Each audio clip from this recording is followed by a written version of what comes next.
Welcome to the History of Bad Ideas, episode number 329. I'm Jason. I'm Jeff. Blake. I'm Jim. And I'm the intern. And with us this week, we have two guests. We have Steve and Izzy from Everything I Learned from Movies. Is that correct, Jeff? Jeff now, is that correct? Yes. Okay. Yeah. Hey, everybody. Hey! Welcome, guys. Thanks for joining us this week. Yeah, thanks for having us. Yeah. So, you guys are the first-time guest on the show. And you can that is a big thing because we haven't had new guests on the show in a long time. We usually have to say reoccurring ones. Or you have somebody like Intern Hackney that just shows up and never leaves. Careful. The best kind of special guest. Kind of like these cats around us. Oh, by the way, we apologize if you hear small meowing at some point.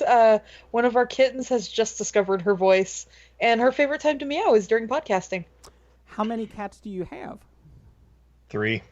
Oh. We have the old man, Dr. Pickles, who's 18 years old, an old gray tuxedo. Then we have the 2 new kittens that are, about 8 months now? Yeah, about 8 months. They're little tortoiseshells. They are named Cameron and Poe after the Con Air character of Nicolas Cage. Oh, God. You hate Yes, yes.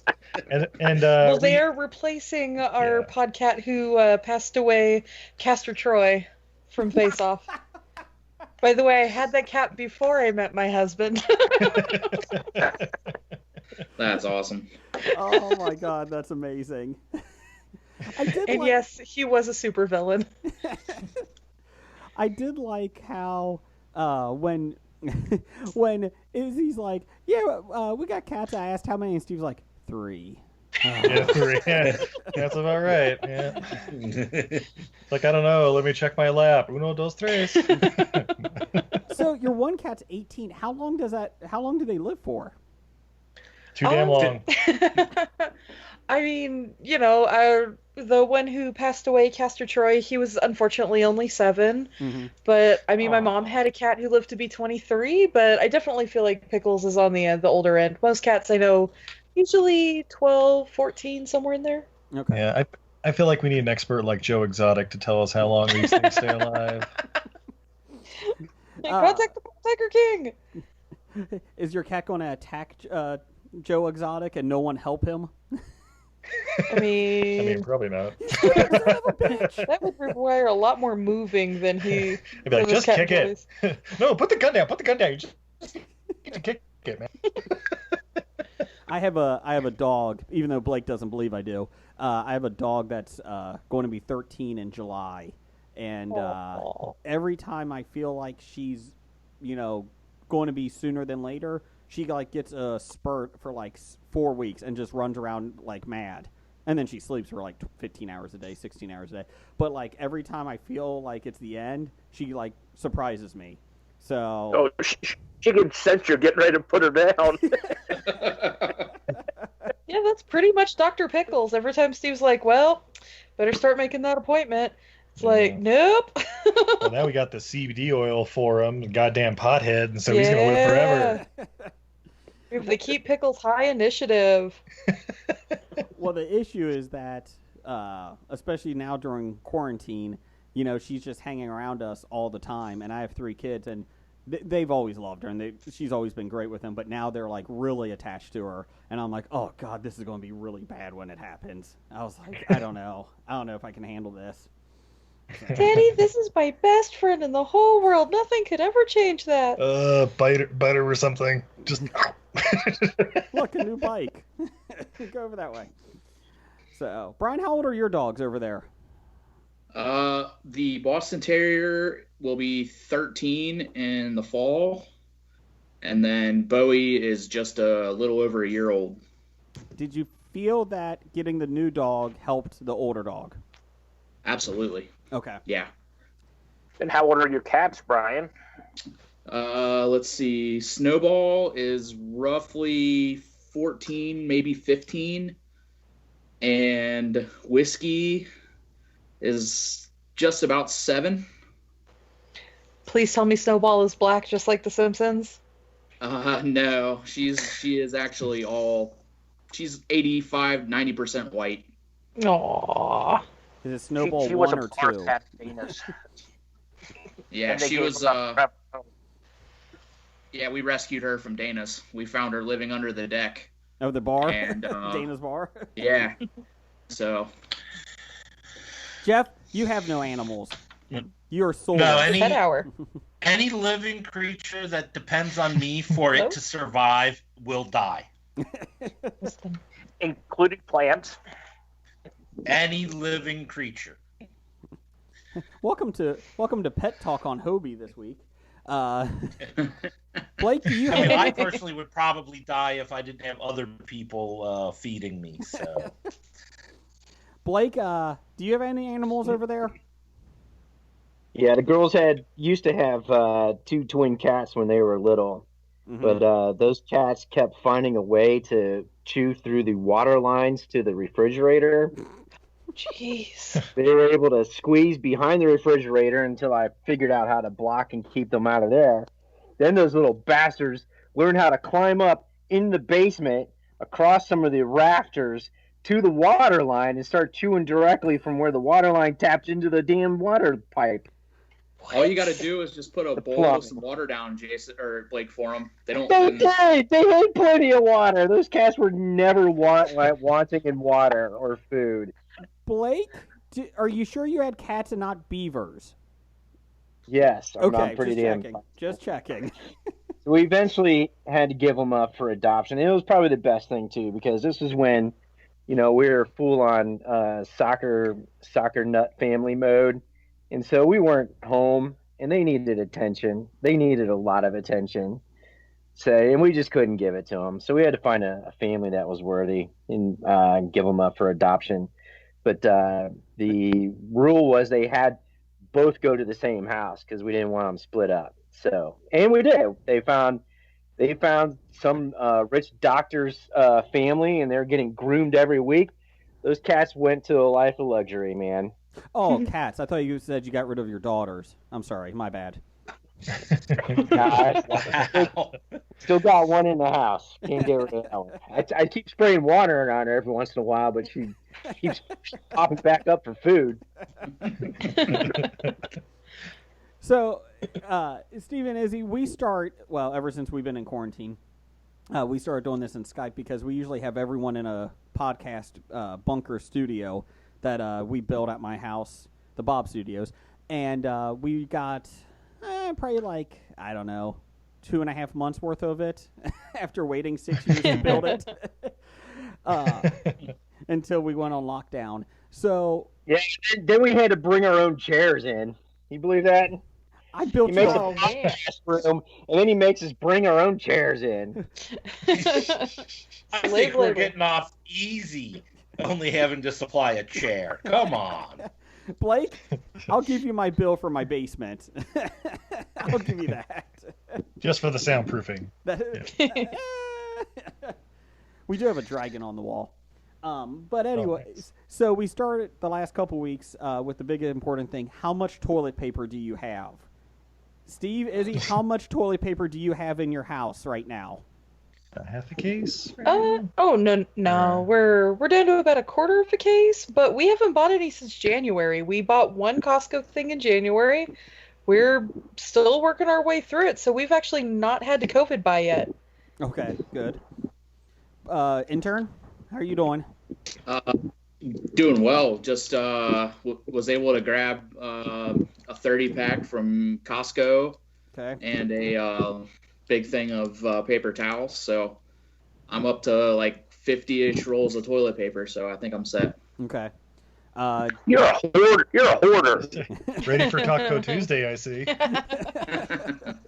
Taco Tuesday, Burrito Wednesday. Intern's covered. He's fine. Tostada Thursday. Jim, how are you Curry doing over there? Fridays. We were down to 4 rolls, but we were able to find some at Target this past week. Okay. So we're good now. Blake, are you But all of right? course, we're- Yeah, I haven't had to go road warrior on anybody yet, so we're good. I'm I sorry. think the toilet paper supply chain is filling back up for the world. But yeah, I'm sorry, go. I'm sorry, Jim. I cut you off. What was that, Jim? What's that? Yeah, still Dana's. We're going to split half of ours with our parents, since we're going to be nice children. Good job. Oh, see, that's nice. I thought they were stocked up. They've been running. They're okay right now, but they could use some more. They're down to about probably 6 or 7 rolls. Oh. Okay. Well, I was considering wrapping myself up like a mummy and posting it on the internet just to get all that hate. keep me warm through the winter. What, do you want to get robbed? Come on, Steve. Is that what you learned from movies? That's what I learned from The Mummy Returns. Oh no. See, now, I for years I've been reading like listener feedback from EILFM, and it's finally nice to actually like hear and know that you guys actually exist and aren't people that Jason makes up for listener feedback questions. Blake, they do exist since Jeff and I have both been on their show. That's right. I've been on the Castaway, our casting game show that we've been doing. Well, we did for a year, haven't done it for a couple months because it's a hassle sometimes. Hey, now that everybody's locked down with Rona, we can do that again. Bring back. There you go. Yeah. I still think I was robbed. I should have won. You should have added Nicolas Cage. That's really the key. I refused to add Nicolas Cage. Then you refuse to win, sir. I mean, if you want to kiss the championship, goodbye. I don't think did anybody do Nicolas Cage in our draft though. I don't think the final, but he pops up every once in a while.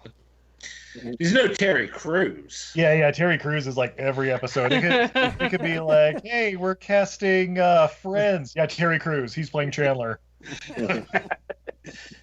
Have you guys done Con Air on your podcast?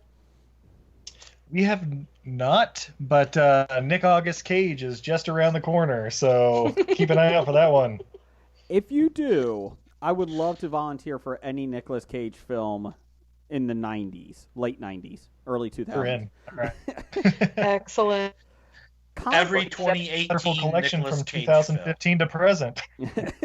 So good. There's only like 45 of them. If you've not seen Primal, you are robbing yourself with Nicolas Cage on a boat with a Jaguar movie. Oh, that's about the endangered species that escape, right? Primal? Yeah. Yeah. Well, and Kevin Durant, who's a government assassin, blah, blah, blah. But yeah. I'll be honest. You really can't recast Con Air because it is quite possibly the most perfect film of all time. Perfectly cast. Yeah, everybody talking about like Back to the Future and stuff like that, and it's like, there's Con Air just above that. It is. Have you guys seen Color Out of Space yet? Is a new movie that's based on the original H.P. Lovecraft short story. Yeah, it's pretty good. It's kind of slow, but then the last 20 minutes, 20 to 30 minutes, totally it just batshit crazy, fantastic. Really? Yeah. Oh, that's good because it is kind of weird. Lovecraft is kind of a heavy read, mostly because first of all, he's kind of dated. But he's writing sci-fi that is kind of his vocabulary and words and things he used to describe are just kind of like, okay, you got to remember this guy was like 100 years ago, more or less. And when you're talking about weird sci-fi stuff, you got to sit there and try and think, what he's actually trying to envision and show to you when you read some of this stuff. But I did see Nicolas Cage was coming out with Color Out of Space. And I think it was supposed to hit theaters. Did it hit theaters just before the virus? And it's one of those things that were like, shit. It hit a couple art house theaters for a couple of weeks, but yeah, we saw it when it came on like Amazon Prime because nowhere in Utah had. The day it came out on Amazon Prime, we had it circled on the calendar. Yeah, but it was out for like 2 or 3 weeks before, and no place in Utah had it. I think the closest was like. Probably down in Vegas or no, it wasn't Vegas because we talked about going to Vegas to go see it, and it wasn't. Oh, that's cool. Oh yeah, it's all right. So I want to see it. So I guess I'll eventually either pay $4.99 on Amazon Prime or wait until it's free. Yeah, well, there you go. Well, Yeah. and of course, the Nicolas Cage, I'm really excited for. Everybody's like, oh, the one where he plays himself. No. Jiu-Jitsu, hopefully coming out later this year. Where We talked about this. Yeah, Tony Jaa and Elaine Moosey, friend of the podcast, and it's gonna be fucking great. He's gonna fucking roundhouse kick an alien. It's like they wrote a movie specifically for me. Jeff, next time when this lockdown's over, Jeff, you're coming over and we're going to watch this movie. We are? Yeah. Oh, yeah, we are. There's no On purpose? If you guys like really crazy Nicolas Cage films, I'm also going to recommend Mandy. I've heard about that. We did a panel at the Comic He Expo. bikers, then he does cocaine. Yeah, and people were talking about Mandy when we were talking about Nicolas Cage trivia and that, and I've never heard of it, but everybody that saw it loved it or thought it was batshit crazy at least. Both. Yeah. Well, and there's Between Two Worlds currently streaming on Netflix. Yes. Nicolas Cage plays a trucker who, to help a young lady, basically chokes her out so she can go into the nether realm to save her daughter who's in a coma from a motorcycle accident. That's like the first 10 minutes, and then it gets weird after that. They make love, and he reads to her from a book of poems written by Nicolas Cage. Yeah. So is it like Flatliners? It's kind of like that, except when the girl comes back, it's not her soul that's in her; it's his dead wife from like Nicolas 5 Cage's years. dead Nicolas wife. Cage's dead wife from like 5 years earlier, which makes no sense, but causes a little bit of drama, as you might expect, and then things get weird. I feel like that's about the 80th weird film of Nicolas Cage's life. I feel like that's not even in the top 20. You know, the fun fact is that since 2010, he's made 43 films. Oh yeah, I think we went through them and we've seen all but like 7. Yeah, maybe? pretty much everything but like the impossible to get stuff. Oh, real quick, what is Primal on? Is that on Netflix? It was on Amazon I think Prime. it was on where we Amazon saw it, Prime, but, yeah. Okay. Yeah, I don't think it's on Netflix yet. It came out in like December, November, maybe. Like it's still kind of new. Yeah. Because I wanted to see that. I got Amazon Prime, so I'll take a look at that. I wanted to see that one just because it looks so bad and looks so it's awesome. fantastic. Yeah, it's probably $2 or $3 by now. Oh, I'm sorry, Jeff. I cut you off. How much toilet paper do you have, Jeff? Seriously, we're going back to that now? I didn't feel. We've got enough. We got a Amazon Fresh delivery that had toilet paper. Okay. So. I didn't want to shaft you on it. I'm sorry. I didn't want you to feel like Toilet paper and vodka. No, that's me. Woo! I am now. I got 24 rolls today delivered from Amazon, so I think and I got the Cardinal. I think I am now up to with last week's delivery. I think I'm up to 106 rolls. I think I'm good now. Hoarder. We have a family. He's gonna of make 5. himself a nice little TP fort. You will not go through those 106 rolls by the end of the summer, guaranteed. Somebody know. knows how to use their stimulus check. Has anyone gotten a stimulus check yet? No. They're made up. Government conspiracy. Fake news. Fake news. I think it was Mine this got week direct is when deposited today. Oh, did it? Yeah, Yeah. they're starting this week to send them out. And if you got your tax return, I think, in direct deposited last year or something, then you'll get them direct deposited. Yeah, we were told ours is coming our bank said between April 15th and April 29th it would be in your account. Thanks for that vague count. Thanks, bank. Yeah, nice two-week window. Not too bad. Yeah, what they want to do is hold on to it themselves, get that little bit of interest, and then they've got it already. That's why the government hung on to it for a freaking month after they approved it, so they could earn that little bit of interest, right? Just wait till we get that second stimulus check. I'm buying Somebody a tiger. in Indiana ended up with $8.2 million in their account.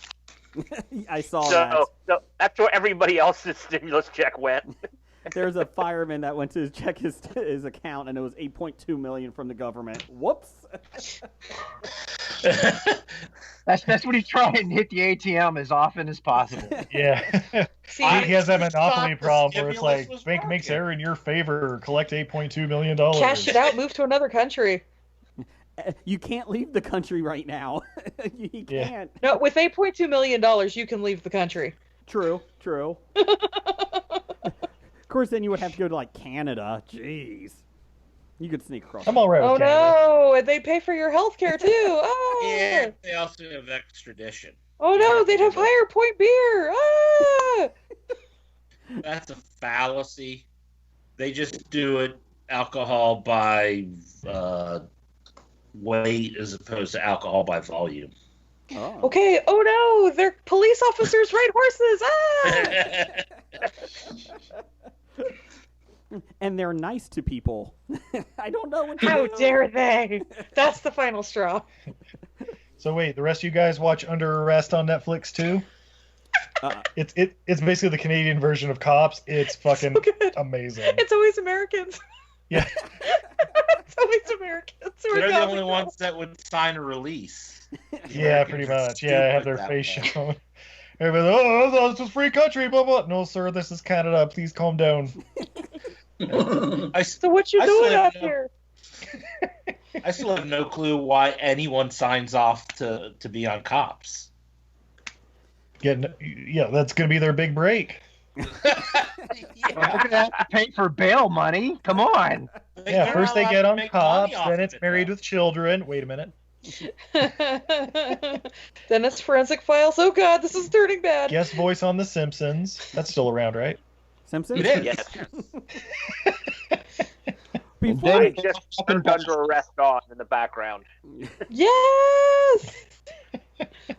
before we go any farther, real quick, Steve Hennessy, tell us where we can find you at. Let's do that. 20 minutes into and we finally gave you a plug. So let's see where can we find you guys at? Well, Yeah. we're at... I tried a plug 20 minutes ago, but go ahead.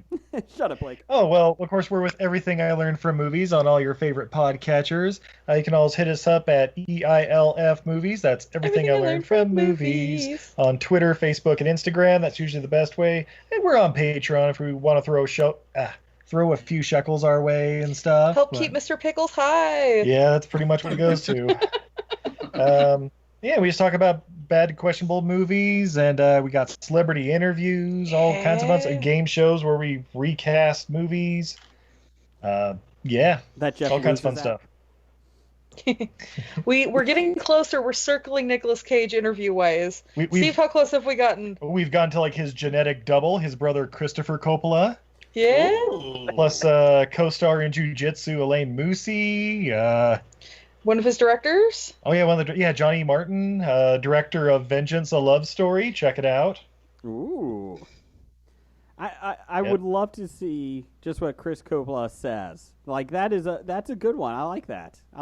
Yeah, if you listen to that interview, you'll swear we're talking to Nicolas Cage. They sound identical, but yeah, it was an interesting interview. He is a great dude. fascinating character. Absolutely. Do you think it's Nicolas Cage playing Chris Coppola and he just did that for the interview? Do you think that was the case? Honestly, We've had this discussion many times. How dare you interrupt our pillow talk? told you. Said Amazon Narc, your boss sent you. I mean, whatever. Speaking of movies, we had a Twitter poll of the week this week at the History of Bad Ideas Bad Ideas podcast on Twitter. I always forget what our Twitter handle was. We had what ending in the greatest comedy of all time, Clue the movie, is the best. Basketball? Oh. Clue the movie.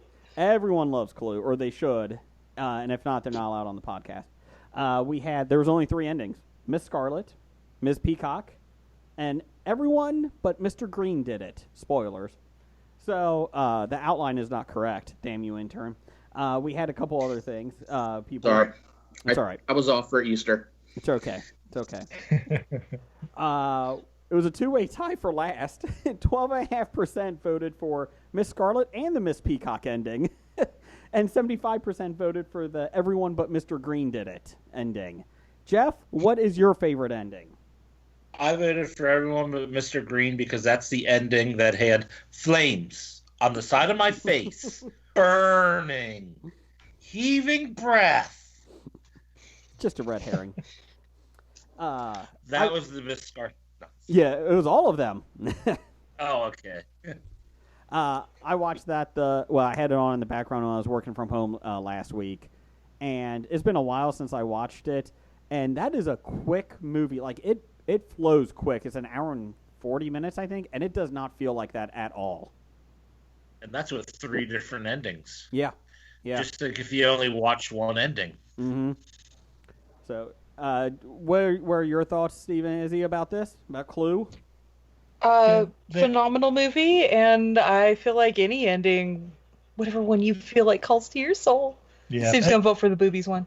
Yeah, boobies. The one where everyone did it. That's easily the best one, I think. I mean, the whole movie's great, but yeah, if there were all alternate endings in the DVD features, like at the end of Wicker Man or something of that sort, the one where everyone did it would definitely be the Not the Bees version. Not the bees. And I will just throw this in there. If you want a really nice double feature night, watch Clue and Murder by Death. I don't think I've ever heard of that. Oh, it's a fun one. Who's in it, babe? That's a great question, Steve. I don't know. I've never seen it. You're the one that keeps A bringing bunch it of up. people are You forget, I don't remember things. Let's see. Murder by Death. Murder by Death. One moment. Pulling up the Indiva. Intern, while he looks that up, what is you like Clue, don't you? Yeah. It's been a while since I've seen it, but I do. Let's see. Peter Falk, Alec Guinness, Peter Sellers, Eileen Brennan. Look at you, Well, Jim. Eileen Brennan double feature? Yep, 1976. Huh? Yeah. Written by Neil Simon. Really? Well, it's been a long time since I've seen it, but we had it and Clue as a double feature on Betamax when I was a kid. Oh. Because my family makes wise choices. We had a Betamax and a Laserdisc player, and my dad was not buying anything else. We did not get a VHS till I was in high school. Truman Capote, David Niven, Maggie Smith. What the hell is James Cromwell? It's phenomenal, and it's great. On the Yeah, all right, on the positive, Izzy, the Betamax had a better picture. Oh yeah, better quality. Yeah. Same with the Laserdisc.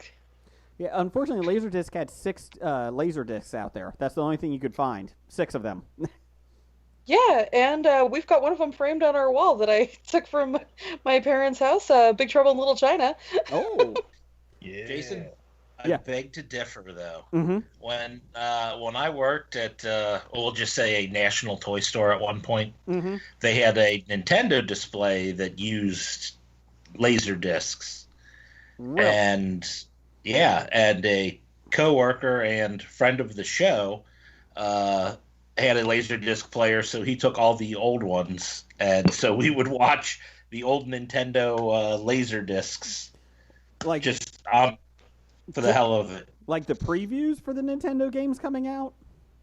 They'd have previews. They'd have little commercials and ads that played on the display in the store.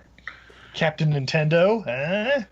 My favorite one was right before the Virtual Boy came out. They had this 5-minute ad or something about interviewing people at Nintendo on this new top secret system coming out. And then it was Virtual Boy. And it was Virtual Boy. Oh. 16 Shades of Red. Woo! That was a selling point. Oh, I mean, it's no Neo Geo, but I love it. What is? I wanted the Neo Geo for so long and never got one. And I wanted the Atari Jaguar, but the problem with the Jaguar is I think all the games were $200 a piece. And I was like, oh. And I was like 15 at the time. So I don't think I was making the money for grass cutting that way. So, Blake, did you watch Westworld this week? Of course I did. I'm all caught up. Oh, I'm not. I'm actually. not. I didn't see. I'm not. But go ahead, Blake. Oh, so you're lying. You are flat out lying now. I am. Can you believe at the end where that person died? Oh my God! That was not out of that guy. nowhere. That doesn't work, Steve, because they just come back in Westworld every single week. Oh, what is this? The Fast and Furious universe? Come on, guys. Oh. It was amnesia. You know who's not coming back to Fast and Furious? Paul Walker. Let's see. Wait till Fast 9, my friend. They can Grandma Brian's Park coming and that back. shit. Too soon. Too soon. Come on. Sorry, Brian. I got some Abraham Lincoln jokes for you. My bad. Is that too soon? No. Spoiler alert. Jeez. Those are perfectly topical for the way our world is right now. So, Blake, what do you think about Westworld this week? You are our Westworld guru. Yeah, it's picking up. It's pretty cool. You know, it's there's a lot of parallels in regards to this real world that Dolores is in. So, kind of the irony that she wants to destroy the world of humankind, but she's doing it by giving everybody free will. And I don't want to give too much away from the whole thing. So just like she's leading, you know, all the hosts to a haven where they can, free will and all that kind of stuff. She's doing the same thing with humankind and in this one. Is this it's season? It's ironic. So it's ironic. She wants to destroy everybody, but by doing that, she's giving everybody, control of their destiny. Mm-hmm. Is it better? Is this season better than season 1? No, it's better than season 2, though. The Sirach. This episode is very important because you learn a hell of a lot more about Sirach, and it's a little fantastical, but it's the future. Okay.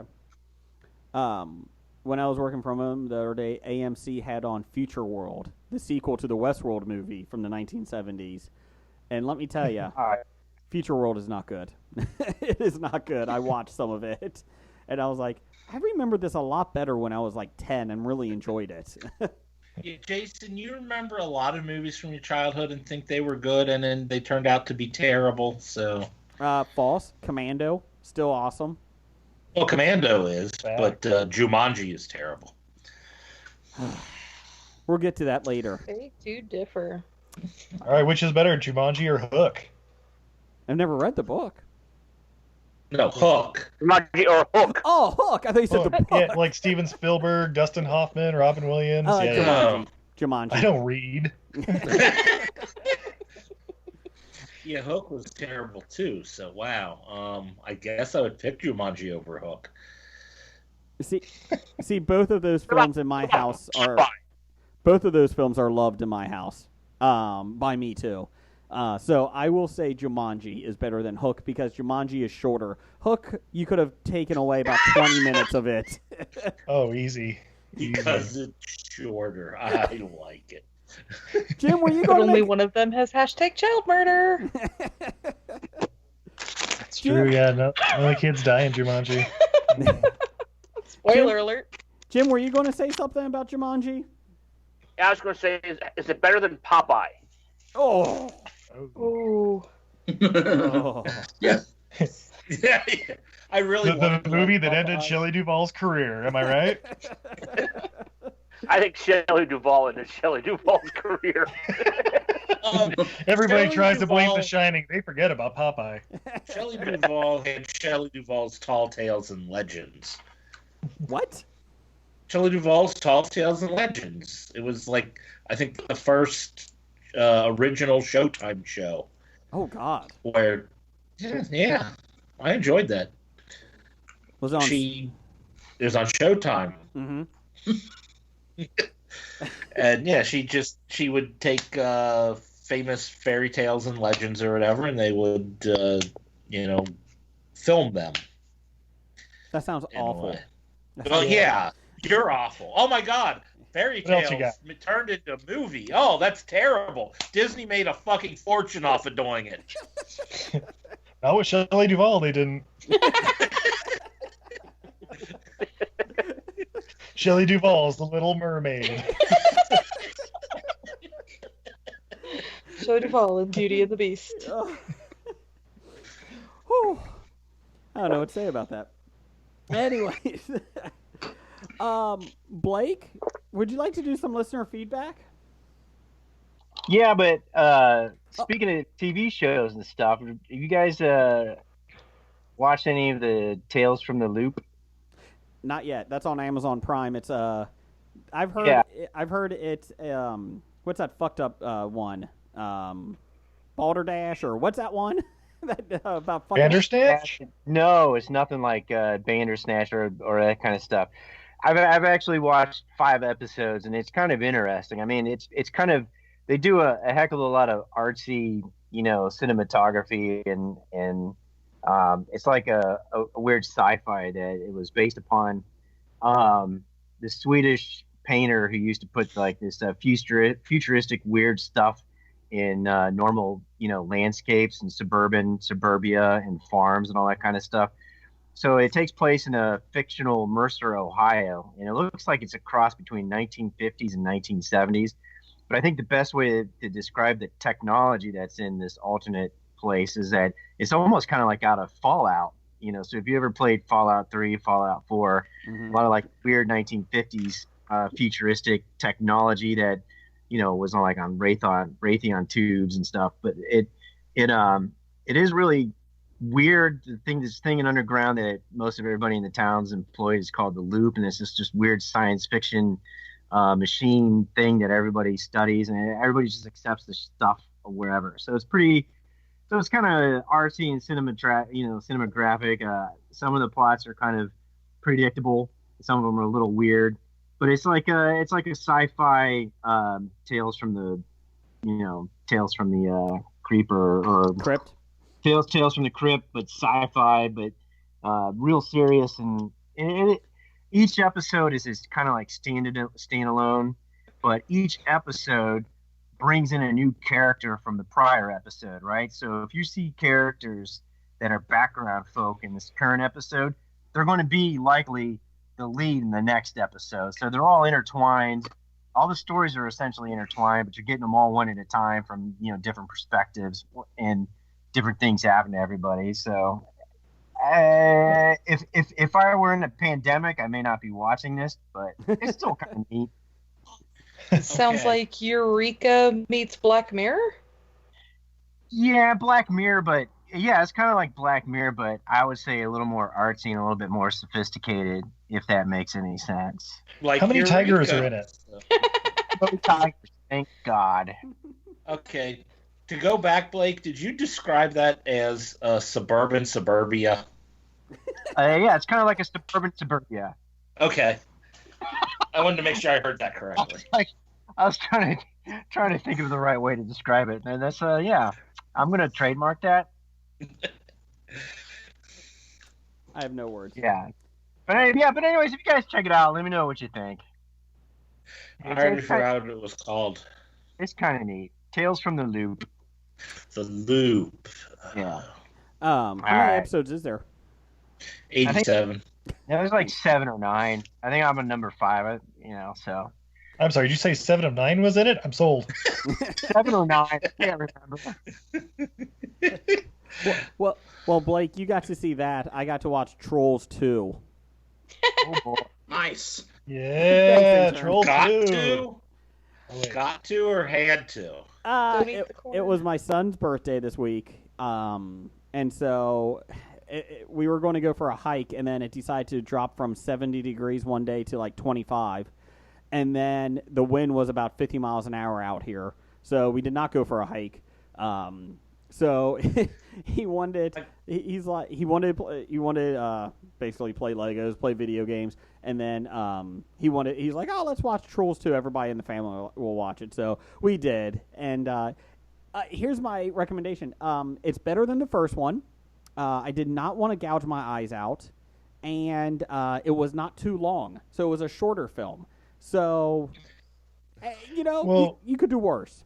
Wait, Jason. I'm sorry. We may not have a good connection here. Are you referring to Trolls plural 2 or Troll 2? Not Troll 2. We're doing plural. You should show your children Troll 2. They're fine. They can handle it. Yeah. Oh my God. You don't piss on hospitality. I don't know if I would be able to show that to my 3-year-old. I don't think he would appreciate that. So that's the second movie that Jason has given a review on of It's Not Too Long. Positive reviews coming from Jason. Jeff, it's better than Planes, Emoji Movie, and Trolls 1. So there you go. Put it on the box. Poster. Yeah. Those are the worst 3 animated films I've ever seen in my life. And so I accidentally watched Emoji Movie on a plane. I feel your pain. Oh, it is so bad. It's so bad. So bad. And Planes was god awful. I don't even know how I survived that. God, that was awful.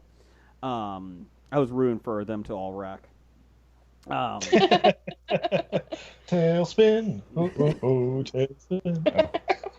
Tailspin. So Blake, go ahead and do listener feedback. What do you got for us over there?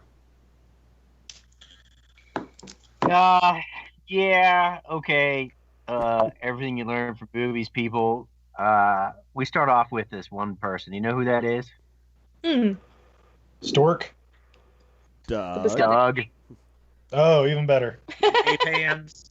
Number 1 fan? Formerly known as? 7? All right. 7. Yeah.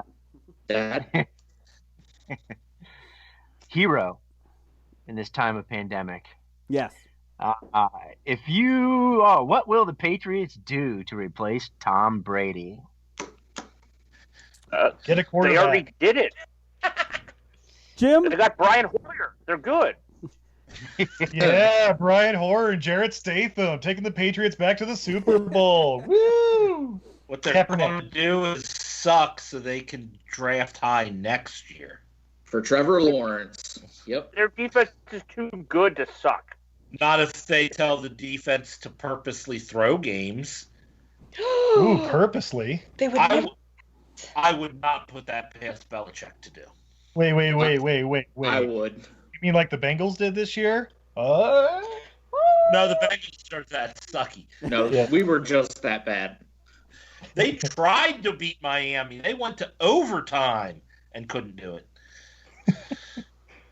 I think it's cute that you guys all think there's going to be an NFL season. That's not happening. Oh, they're drafting next week. I'll be watching it. Thank God for the NFL. Yeah. I'll be watching the Patriots draft Utah State's Jordan Love. Ooh. Yep. So Jim, you're the football guy. And Brian, Yeah. you too. Do you think they're going? Sorry, Brian. What about me, asshole? You're a Brown You're fan. the Browns. That doesn't count.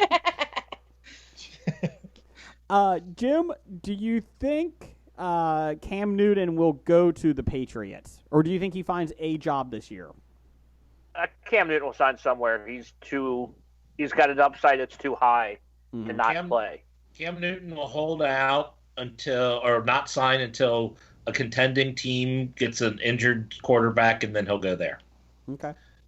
Or once they finally come who's the back. Chargers quarterback right now? Tyrod Taylor? Tyrod Taylor. Yeah, isn't he like the Chargers quarterback now? Like they're still looking for somebody? Yeah. He might be going to LA.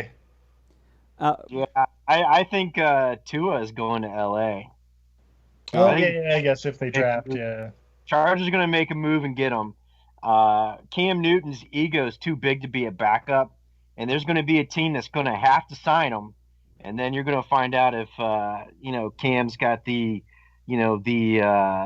mental fortitude, to put in the work and the effort that it's going to take to actually be a good quarterback.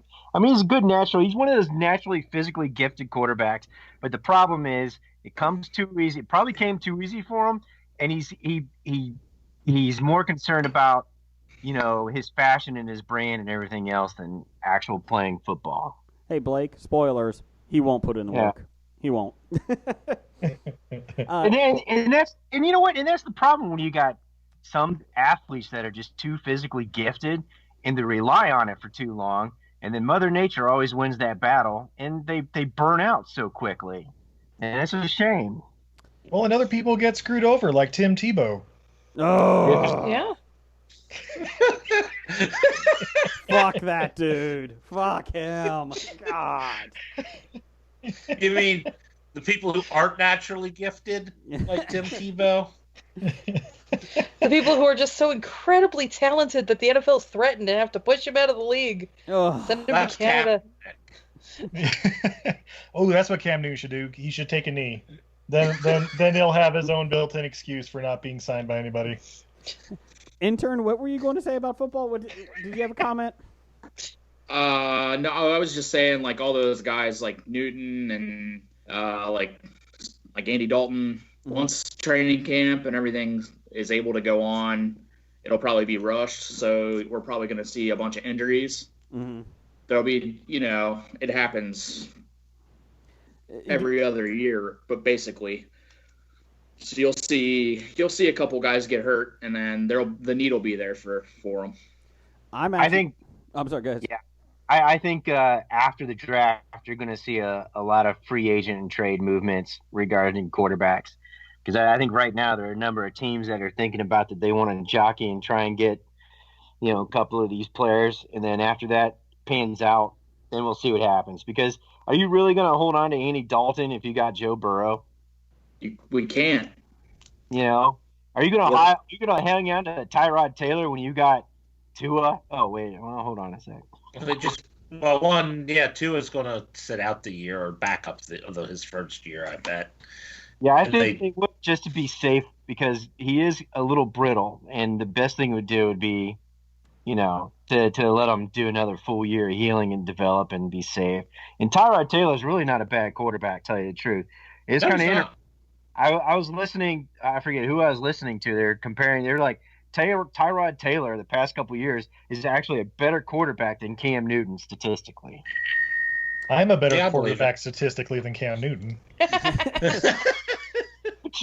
We're not talking fantasy. We're okay. Steve doesn't play that fairy tale football. Real games played. Well, I can't run the option like he can, but as far as passing. Did you guys see football? Tavares Jackson passed away. He died in a car wreck. Oh, yeah, car wreck, yeah. Breath of Science. No, I did. And way to bring it down, Jason. Sorry. Breath of Science. Breath of Science, XFL. Oh, it's a heartbreak. Fucking heartbreak. You talk about the worst time. I haven't been this heartbroken since the AAF folded. How dare you? How dare I'm not gonna lie, I'm beginning to think Hey, I was excited to see the Utah team play. Then they folded before I got here.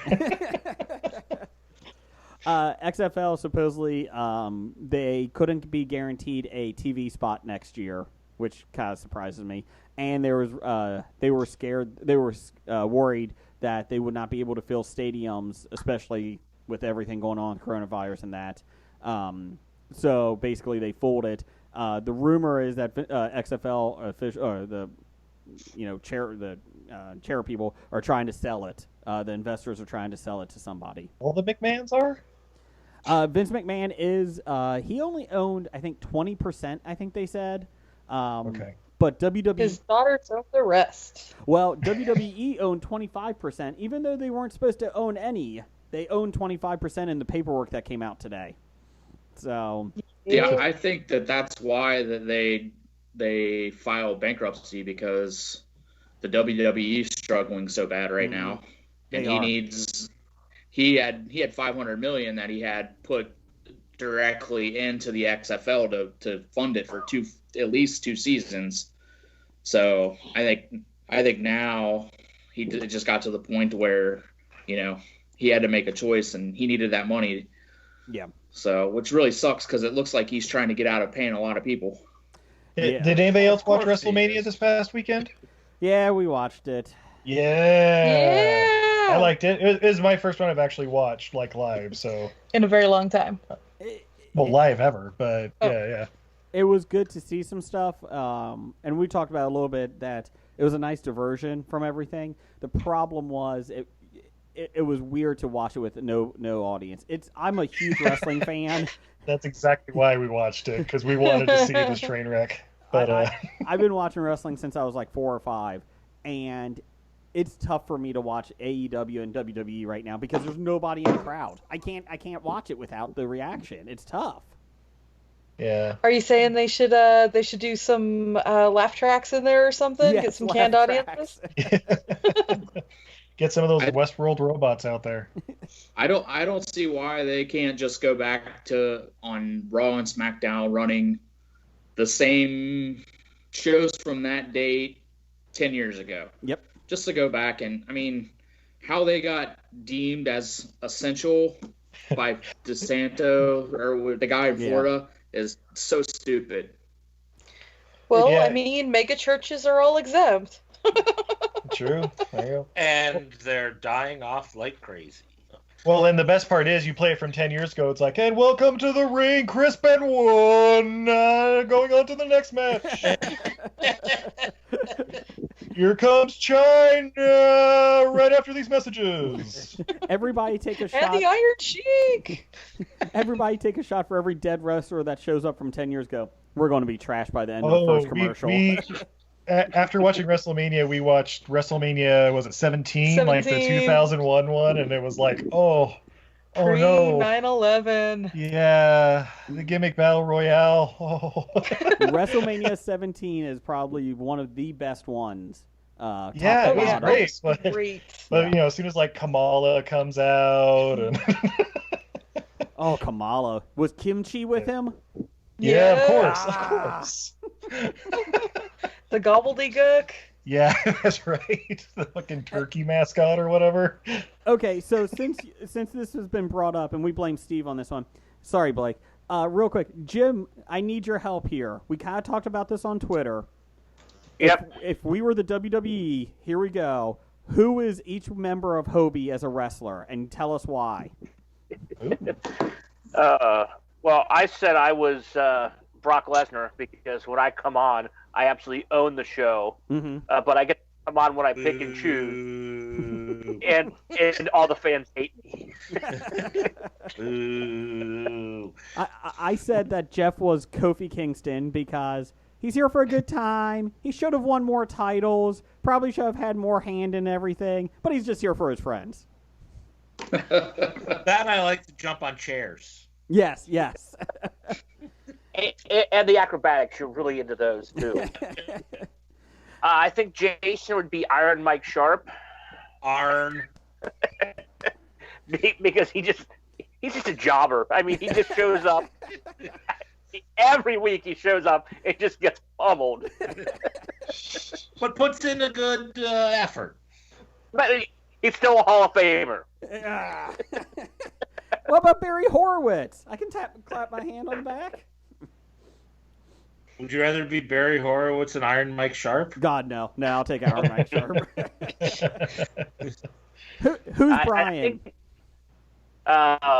Brian, I just think he's going to be Dolph. Yep. He's never going to get a major push, but we love him. We love him, and he can come on and just do whatever he wants. That's fair. That's fair. I mean, I said personally, I feel like I'm the Stone Cold of the podcast because I show up, I drink beer, and I raise hell. So, yeah, is there an intern in the WWE? Dolph Ziggler. 1, 2, 3 kid. Oh. I will say, intern Hackney does have educated feet. Man, he can kick like no other. So Jim, you did a good job with this. Who's Blake? Who's Blake or Black or Blake Bot? Doesn't matter. He's going to be Mick Foley because he plays so many different characters. It could be Mick Foley.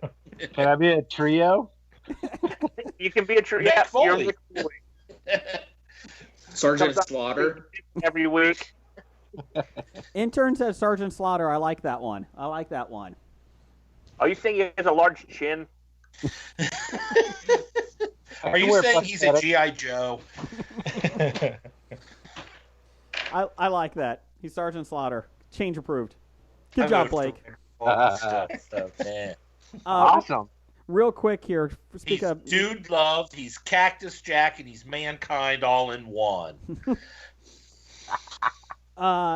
real quick here, number one fan Doug, he did say, just to get the fake news out there, the post office, because he may have some connection to the post office, we have not taken money from the government since the early 1980s. We have to pay $5.5 billion a year to pre-fund our retirement for 75 years. That is why we are losing money. So, that is why. And if you can text USPS to 50409, and they'll contact your state reps for you. You don't even have to do it with a petition to save the post office. Hashtag save the post office. So you don't even have to contact your douchebag state representatives that don't do anything. You text that to 50409. They will contact those douchebags in office for you. See? Will they leave a burning bag of dog poo, though? Because that's what I really want. Yes, but only by FedEx. Hello, DHL? Oh, no, not DHL. Fuck those guys. Well, the post office delivers all of their packages, too, so. Correct. Yeah, true. Oh, that's true.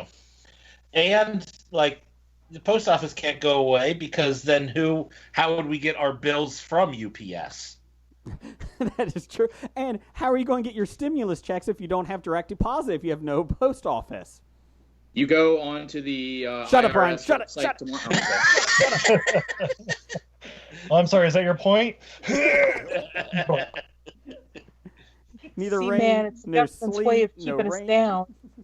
They get rid of that post office, man, then we can't vote, and then they can separate the minorities and keep us divided, and it keeps us easier to rule. That's right. Down the hall, people on the Political Hobie podcast. Stump. Soapbox, whatever it's called. So, yes. So, hashtag save the post office. Text to 50409. Do it for APANs at least. Do it for APANs. You don't have to do it for us or even the post office. Just do it for Doug. Do it for APANs. And at the Cincinnati Comic Expo, September 11th through 13th, if you come to our booth, and when APANS is there and you tell him that you did save the post office, he will give you a hug, and he will get a picture taken with you. You probably Social won't... distancing. What? Will it be a hug or a smother? Well, the problem is when you get your picture taken with him, it will be mostly just hands you see, but at least it will be there. At least you can say you saw APANS. So, there you go. So, go ahead, Blake. That's your political statement for the night. Go ahead, Blake. Move on. So that's what the Patriots are doing to replace Tom Brady. They're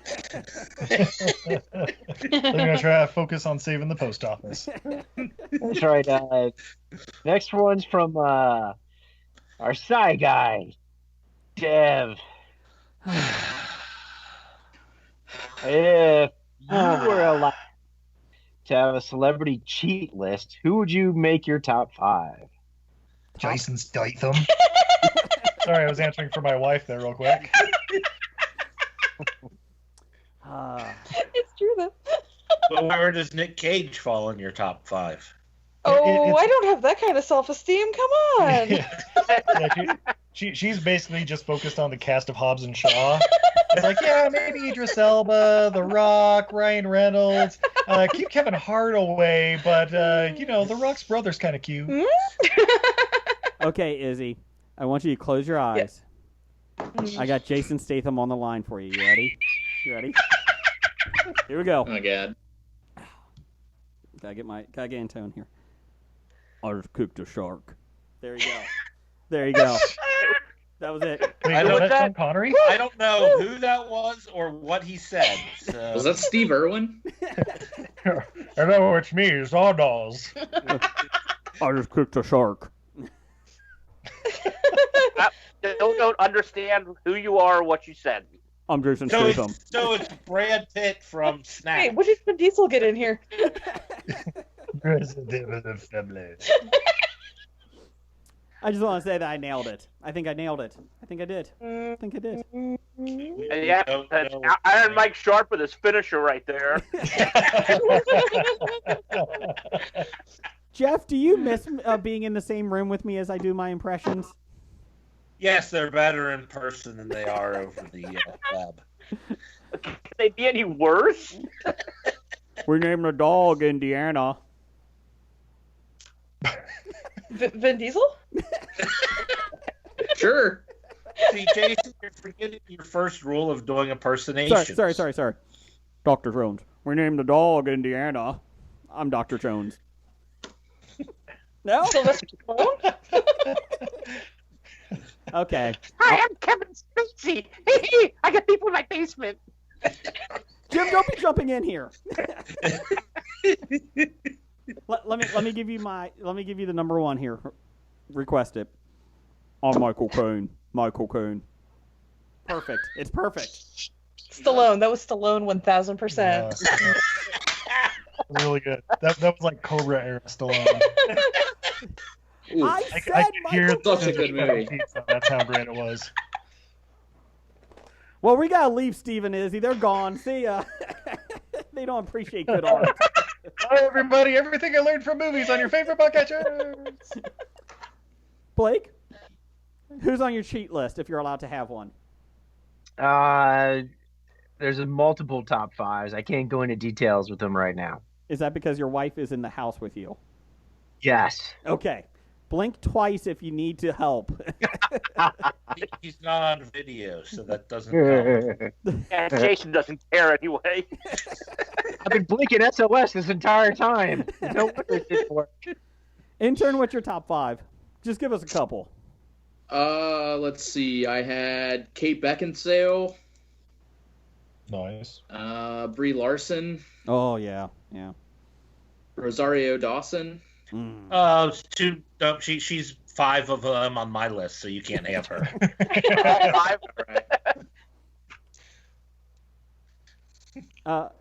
What do you got, Jeff, besides Rosario Dawson? I've got her 5 times. Okay. Jeff, like you could 5 times, Jeff. Come on. Well, just in case, I don't want it to fall through the cracks. I would hate for her to say I would only do it if I was number 3 on your list and I had her at number 2, Gotcha. So I'll just make sure she's everywhere on the list. Gotcha. Cover all my bases. Jim, you got any on your top 5 there? I gave this lots of thought. Okay. Number 5 is Jewel, the singer. Okay. Number 4 is Rachel Lee Cook. The singer. If that happens, then I'll have her call Fun star and go to the Pussycats so she can hook up with Jeff.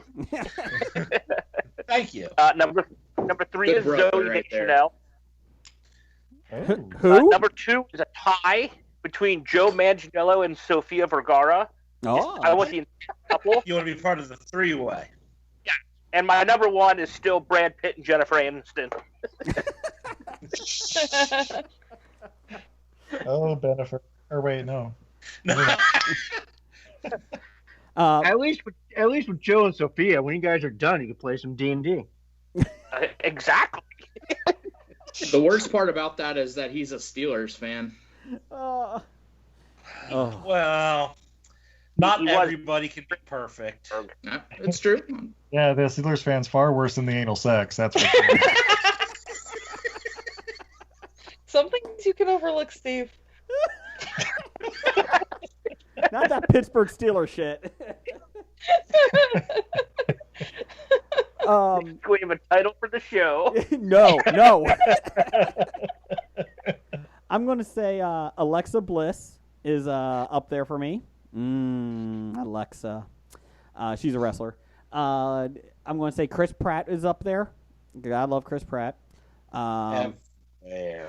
Everywhere. Rosario Dawson. I think I will have to steal that from you. You can't. You're not allowed. Oh, no, I am. I'm trying to think. Damn it, I always forget who my other ones are. I always... Bell? What's that? Kristen Bell? I do like Kristen Bell. Sandra Bullock was on my list for a while. I'll keep her on my list. I like Sandra She Bullock. really was on your list for a while. I Yeah. never understood that one. Oh. Jason C. Brown promised me a rendezvous with Kristen Bell. I'm waiting for him to deliver still. We'll have to ask him when he's on next. I don't think... I think he delivered Dax Shepard to you, Blake, not Kristen Bell. I knew there was a problem. Well, if you go by Jim's way, it's not a problem because you can just get all of them together. Oh, yeah. Uh-huh. You could be Eskimo Brothers. Yeah, I think I'm going to add Rosario Dawson to my list just so that we can all be Eskimo brothers. It'll be great. There you go. Well, I can tell you Steve's 1 through 4. Go on, babe. Elizabeth's Shoe. Yeah, that's number 1. All right. That's a good That's one. good. That's a good one. Who else, babe? Who else is up there? I don't know. Go for it. Well, Nev Campbell. I have her up there. That's me. Shit. Who else? I like the Zoe Deschanel one you guys brought up earlier. That's nice. You do like yourself some Colby Smulders. Yeah. Oh, that's She's on my good list. one. Good call. Yeah. Good call. Kobe. Anyway. I mean, either Kobe. Hey, Steve, did you update your list since 1999 or 2001? I'm just asking. Well, Kobe Smulders is. So Oh, there. sorry, Colby. Why I perfected it back then. Well, he had Zoe Deschanel's sister on it, so that counted. Yeah, what's Gillian Anderson up to? Is she still around? Joey Lauren Adams, is she on there? Nope. I was expecting that to be Jim's list when he's like, Joel, Joey Lauren Adams, Yes. and Renee Zellweger. Natalie Imbruglia. Oh, I'm torn. Torn. Damn it! I can't remember the rest of the song. I would have sung it. Damn it! I'm standing. Who's that cute chick from Hackers? Hold on. I'm torn. I'm standing naked in the kitchen. Here I am, torn. Is that it? No. I'm No, naked on that's the not it. Right, floor. Naked and Torn are the only ones that were in the song. Sorry. Never. I think the was also correct. Oh, good. Izzy, what's your top 5? You got any besides Vin Steve's Diesel? pretty covered. Yeah, pretty much cast of Hobbs and Shaw. Anyone in Cobbs and Shaw, even one of the background guys. So that's one. What about your other 4? No. That is. Let's see. Kurt Russell's probably up there. I'll tell you one thing, Izzy. That is one lucky grip on that. She said cast, not crew. Jason. Oh, my bad. My bad. There are some standards. Oh, sorry. That negative cutter has it going on. Wait, you edited John Wick? Oh, I want you in me. How dare you read my diary out loud? Sorry. What else you got, or Blake, whatever your name is? Keep going. Now we got Besotted Geek. Okay. But when is this year's Cincinnati Comic Expo? September 11th through 13th. Cincinnati Duke Energy Convention Center. As long as it's not a hospital, it will be on September 11th through 13th. Pray for Mojo. Never forget those. What's that? Never forget those dates. September 11th to 13th. That's right. 2000. No, you're allowed to forget them at the end of September so you can remember the next year's dates. Yeah.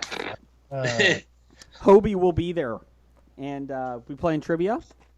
We'll be have a panel and have a booth and a couple other things coming up. We're going to hold off on a couple other things until we make sure everything's all right. But yeah, September 11th through 13th. Get your tickets at CincinnatiComicExpo.com and keep looking because they keep adding great comic book artists and writers to the panels or to the show, and they will be adding more TV, movie, media people too. But let's give it a break here, people. We're just waiting until everything goes away, the virus. So in 6 years. But anyway, so September 11th through 13th, and get your tickets now. So thanks. Never forget. Thanks, Besotted. That's right. What else you got, Blake? Now this one is from Brian Owl. Mm-hmm. This should make everyone cry. Get ready, Jason. I know. An 18-wheeler semi crashed. An 18-wheeler semi crashed. Not partially crashed. An 18-wheeler semi-crash. crashed in North Texas after the driver fell asleep behind the wheel, resulting in his haul, toilet paper, being strewn across the highway. How does this affect our panic button? It doesn't. Excuse me, gentlemen. I have to go real quick. I'm not close enough to Texas for this to matter, but yeah, it doesn't affect Jason at all because he panic bought long before that. I did not panic buy. I did not panic buy. I just like toilet paper. I've got 800 rolls of toilet paper in the back. 106, okay? 106. 9 cans of Chef Boyardee, okay? Suck it. And in 8 months, you'll still have 9 cans of Chef Boyardee. Oh, God, yeah, that's a last resort. I'm not opening up that SpaghettiOs because I had them as an adult, and they are awful. I'll take the ravioli, though. SpaghettiOs by Chef Boyardee? No. SpaghettiOs are by Franco-American, which was bought by Campbell's. Okay. Different. My bad. Get your food correct. But Wait, which one has Ninja Turtles? I think that was Campbell's. All right. Jeff, do you do SpaghettiOs with meatballs or hot dogs? Meatballs. Hot dogs are nasty. Okay. Just checking. What? Yeah, Jeff is an expert on these types of food. I'm the hot dog expert. I'm Dr. Dana. I thought you had educated feet there, Brian. Damn it, you're a hot dog guy. My bad. There was that meme going around about how us in Generation X are prepared for this. You know, it's like I already live off of Pop-Tarts and Chef Boyardee, so this isn't a big deal for me. Thanks, Mom and Dad. All right, gentlemen, the real question: macaroni and cheese, hot dogs, tuna, or chili? Lobster. Which one do you add to it?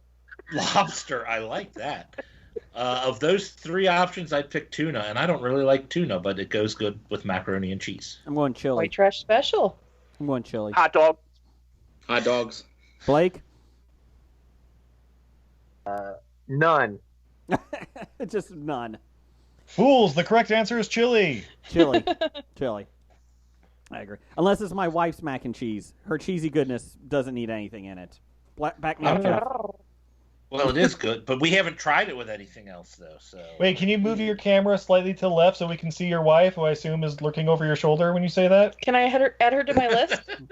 Don't worry about it. I'm not looking the other way. Don't worry about it.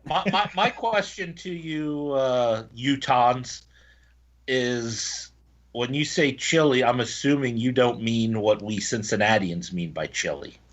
Oh, I'm a Californian, Oh. born and bred, who just happens to be residing here. So I'm going to throw the loop through everything. Steve, does your chili have beans or no beans? Preferably not. Oh, good for you. I'll agree with that. Yeah. Aw. Mm. I was just going to ask what the difference between Cincinnati chili is besides they get the first pick in the draft. Oh, if you've never had Cincinnati chili, you won't recognize it as chili. Is it the one where like you stick the spoon in, it stands straight up? No, that's No. California chili. Okay, that's most Theirs chili. is the liquid. It's basically hot sauce. Oh, what? Yeah, it's Yeah. more of a sauce than anything else. It comes into your mouth, Steve, and goes out the same way. It's pretty much the same thing. Oh, so it's like the macaroni, which is a feather that I put in my hat. Leslie. Cincinnati chili is good, but I guess Jeff, it has more of a the Skyline chili here that's famous is more chocolatey. It has like chocolate, right? As one of their sauce. Yeah, So it's it'll have a cold? little bit of cocoa, but it'll have nutmeg Cinnamon. and cinnamon. Okay. Look, guys, just because you call candy bars chili over there doesn't make it chili. Right? There's But certain it's- guidelines. No. I'm not gonna lie, that actually sounds like a mole, not chili. It kind of does sound like mole, yes. There's really not that much chocolate, just a hint. Again, it's a Greek sauce is pretty much what it is. It's good. It's good. Blake, let's wrap this up on listener feedback. What do you got? Professor Number One and Doctor Number One. The Grand Canyon National Park closed. Oh, what? There's not enough space for social distancing there? That's bullshit. Was it due to being filled in? Oh, was it due to be filled? What? Was it due to being filled in? Was it going to be for a friend filled in? named Theo.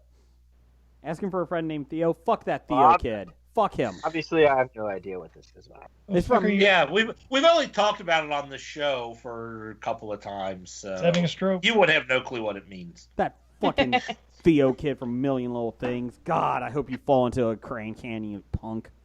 And then get Yeah. filled in. Ah.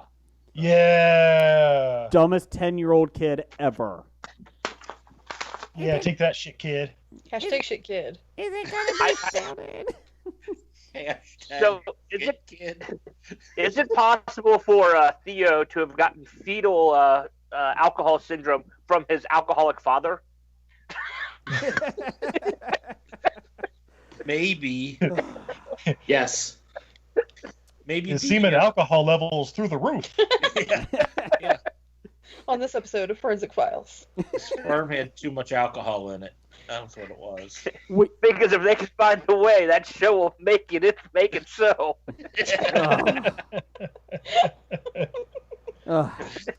Real quick, we have 2 special listener feedbacks just for Steve and Izzy. No one else. All right, bring them on. From Michael Bagford. Steve, what film do you think Tim Curry could improve by acting in it? In his prime Tim Curry, not now. Like any of them, really. Yeah. The question is where we sub in Tim Curry.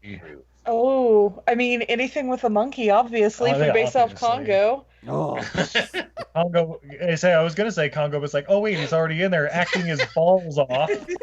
Monkey trouble. Yes. Tim Curry plays the Harvey Keitel role of the random Italian gypsy, in the middle of Los Angeles. Yeah. Chasing after Thora Birch and her monkey. In which movie? I didn't hear the title. Monkey Trouble. Monkey Trouble. Yeah, the timeline even works out, too. 97, 98, whenever that was. You know what? Even the tagline for Congo could work for that movie, too, where you are the endangered species. It works. It works. Yeah. It works for every movie, Jason. It does work for every movie. Step Up 2, where you are the endangered species. Harry Potter and the Chamber of Secrets, where you are the endangered species. Exactly. The Notebook. Where you are the endangered species. It works. Rocky 4. No. No, it does. It does work. Jurassic Park, where you are the endangered species. It works. The Pianist, where you are the endangered species.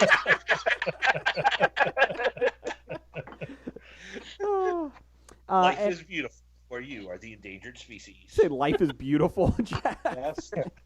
Life, or something like it, where you are the endangered species. The 500 core. Days of Summer, where you are the endangered species. The core. The core, where you are the endangered species. Oh, you guys have stumbled upon Steve's favorite movie. The core. Horrible. Steve, I've watched that in the last 6 months, probably more times in those 6 months I have ever in my life. I think I've seen it 3 times on TV, and I can't stop watching. It is so bad. Did you lose a gamble with the devil, sir? You'll watch that 3 times, but you can't watch a movie I bought for you and Jeff that you lost a bet and agreed to watch. Okay, Because he would rather watch the core. Pompeii will be watched. It's just yeah, Paul W.S. Anderson, bitches. How can I be I'm adding him to my list of 5. How can I be an optimist? So Mia Jovovich can watch.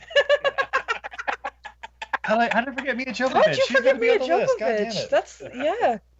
She might even bump Elizabeth Shue. Yeah. They could be 1 and 2. They Pompeii, can go where together. you are the endangered species.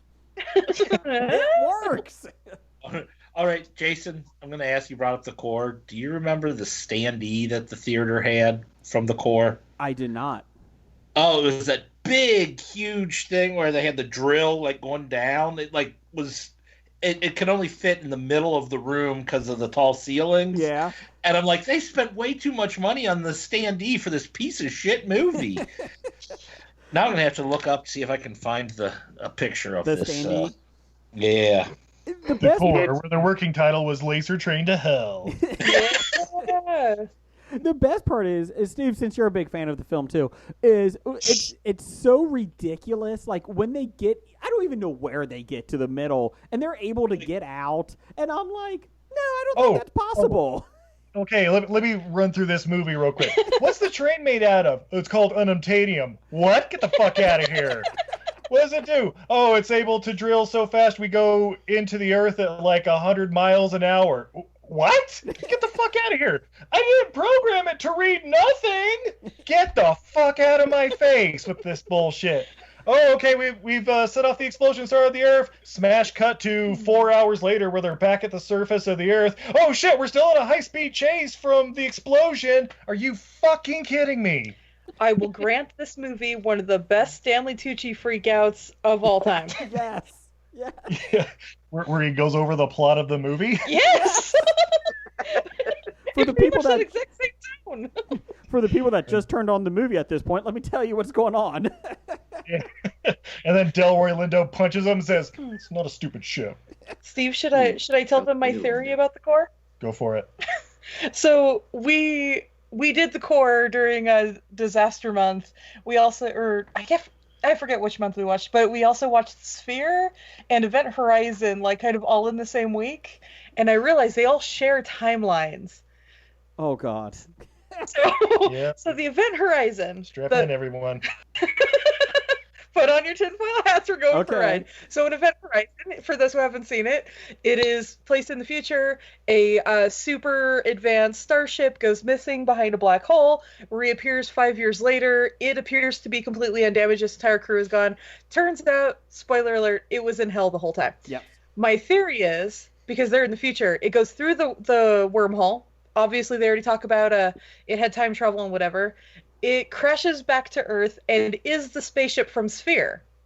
Okay. So Sphere is Michael Crichton's movie where they find a spaceship underwater and an elite team has to they find a relic under the water, and it turns out it's a spaceship, and spoiler alert, it's from the future. And then it mysteriously takes off at the end of the movie. Mm-hmm. They take the knowledge in Sphere they got from the ship, the Event Horizon, they found at the bottom of the ocean, to help build the laser train to hell from the core. And with that technology, they're able to build the Event Horizon. Therefore, it is its own grandmother. Yep. Basically, we theorize Samuel L. Jackson's character is Delroy Lindo, like 10 years later, with all the knowledge he got from Sphere to make the laser train to hell. Mm-hmm. And there you go. And then I'm assuming great grandson is Lawrence Fishburne. We're leaving. My issue with that is that of those three movies, unfortunately, Event Horizon is the best of those three. Dear God. Oh, of course. It's amazing. Yeah, there's no question of that. Sphere, I mean, just compare the casts. Sphere is so boring and so long. It is awful. Yeah. They're nocturnal. They're only poisonous at night. Okay. What, this deep sea creature that has no idea what time of day it is up at the surface? Get the fuck out of my face. That's core level bullshit. Exactly. See? Before, we were going to recast Outbreak with Muppets, but we're running a little long. So, Jeff, can you give me News of the Geek music? No. Okay. News of the Geek. Thanks, Jeff. You had one job to do. Thanks, Kofi. You asked for music. I wasn't giving you music. I can give you an introduction. Okay, give me an introduction, asshole. It's time for another installment of the News of the Geek. Okay. Speaking of Jumanji, per the comicbookmovie.com, the original Jumanji movie was released in 1995. 2017's Jumanji Welcome to the Jungle reinvented the franchise.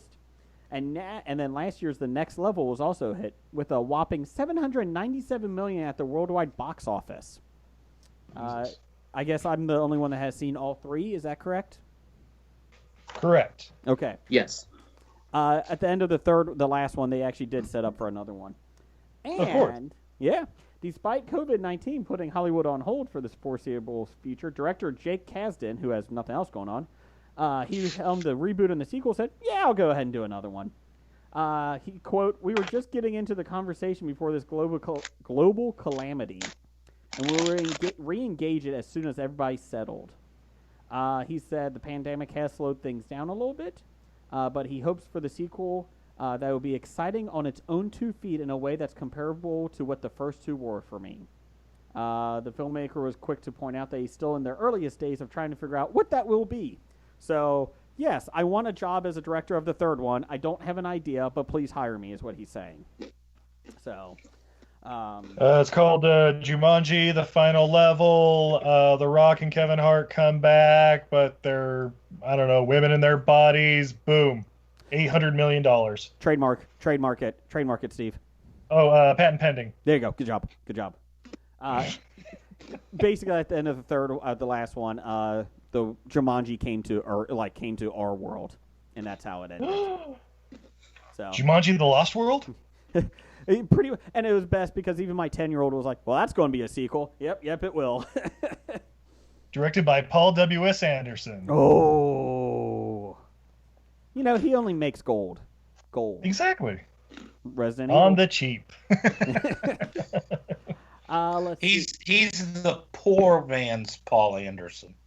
Which one did Resident Evil? PWS. Oh, okay. Let's see. We like PT much, much better. Let's see here.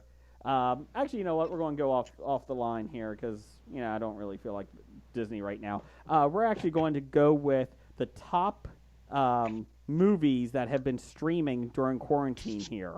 So this was released. Let me get this for you here. Yes, this is bad podcast. I'm looking. Give me a second here. So let's see here. Jeff, talk amongst yourselves. Jeff, say something. Something. Okay, never mind. I got it now. Anyway, so per IndieWire, we have the top on each streaming service, the top films on Fandango now. Which does anybody use Fandango now? Fuck is that? I have no idea. Contagion is number 1. 10 Commandments. Jumanji: Welcome to the Jungle. Trolls, not the horror movie. Harry Potter and the Sorcerer's Stone. Shrek. Selena. Home. Oh, God, that cartoon. Harry Potter and the Chamber of Secrets. And Spider-Man: Homecoming. 10 Commandments kind of surprises me on that one. Well, very similar plot to Contagion. That is true. Your force burn. Let's see here. Happy Easter, everybody. iTunes had Contagion, Hunt for Red October, if I'm drunk. Shutter Island. Ugh. Trolls, the cartoon. Pretty Woman, The Big Lebowski. This is the one that pisses me off. RoboCop 2. Not the first one. Yeah! The second best one.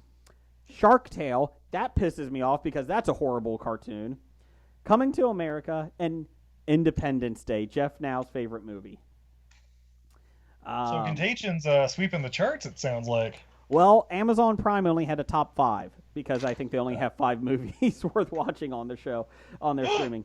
How dare you? Sorry. No. Number 1, we listen to this CD or the soundtrack all the time in the household. The Greatest Showman. I know Jeff's not a big fan of that one. It's a terrible movie. You're a terrible movie. I mean, the songs are okay, but the movie was very disappointing. You'll be happy to know I know those words to those songs, Jeff, for the first time No, you ever. don't. Prove it. Prove it. Prove it. You don't know the words to any songs. Well, I need some background music, Steve. Come on, give me a beat. Give me a beat. Put a ring on it. Put a ring on it. Shut If up, you Blake. don't want that road up in your broke ass home, your broke ass home. Blake, give me a beat. Blake, give me a beat. Come on. Don't Put do a it. ring on it. Put a ring on it. All the single Put a ladies. ring on it. All the single ladies. There you Like go. to put a ring on it. That's not the Greatest Showman. Anyways, Game Night. Here you go. Contagion is number 3. Hunger Games: Catching Fire, and Jackass the Movie. So there you go. That makes sense. Catching Fire. Wow. Like the middle one.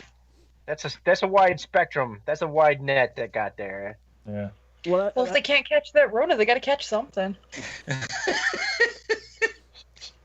Okay, you got me on that.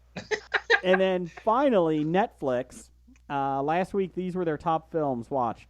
Bloodfather, a non-hit, but it's with Mel Gibson in the vein of Liam Neeson's basically Taken. Yeah, going after the cartel, get his daughter back because she's a bit of a druggie. And yeah, I've seen it. It's alright. Does Mel Gibson call anyone sugar tits? I don't believe so, Okay. but there may be some racial epithets thrown in. I don't know. It's a Mel Gibson movie. Gotcha. The Roommate, It's a low-budget Sony film about a college student realizing she's living with some dangerous people. Yeah, and it's made in 2011. Somehow this is number up in the top 5. More than Tiger King? No, movies. This is not Tiger. Oh, okay. Yeah. Tiger King has more than 35 million views. That is amazing. Yeah, and we're like 3 million of those. So. We can't stop watching it. We just keep watching it over and over, trying to figure out if we missed something or. Hey Jim, did you buy a Bengal tiger since you got your stimulus check yet? No. I'm going to wait until I get my second stimulus check. Good call. Smart. Intern, only $3,000. Only $3,000. Yeah, he's waiting until he finds out the Bengals draft Tua with the number 1 pick. Good call. Good call. Oh God.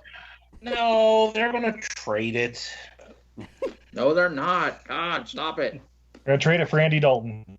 They're trading a tiger for Andy Dalton? Jesus! Didn't know players were so cheap. Let's see. The Players Club from 1998 with Ice Cube directed. Oh, wow. Yeah. Yeah, Bill Bellamy. Wow. So your mom's been watching movies? 2012 with John Cusack. That piece of shit movie. Yeah! Let's see. Salt from 2010, the Angelina Jolie movie. And finally, The Hangover. So there you go. Interesting. So that's the station. Not The Hangover 2? No, 3. Just 3, Jeff. Oh, okay. Oh. Yeah, you don't want to get confused in the plots, guys. No. And finally, we'll do one other thing. Fandango now, which nobody knows what it is, they also have collections you can download, like a series of films.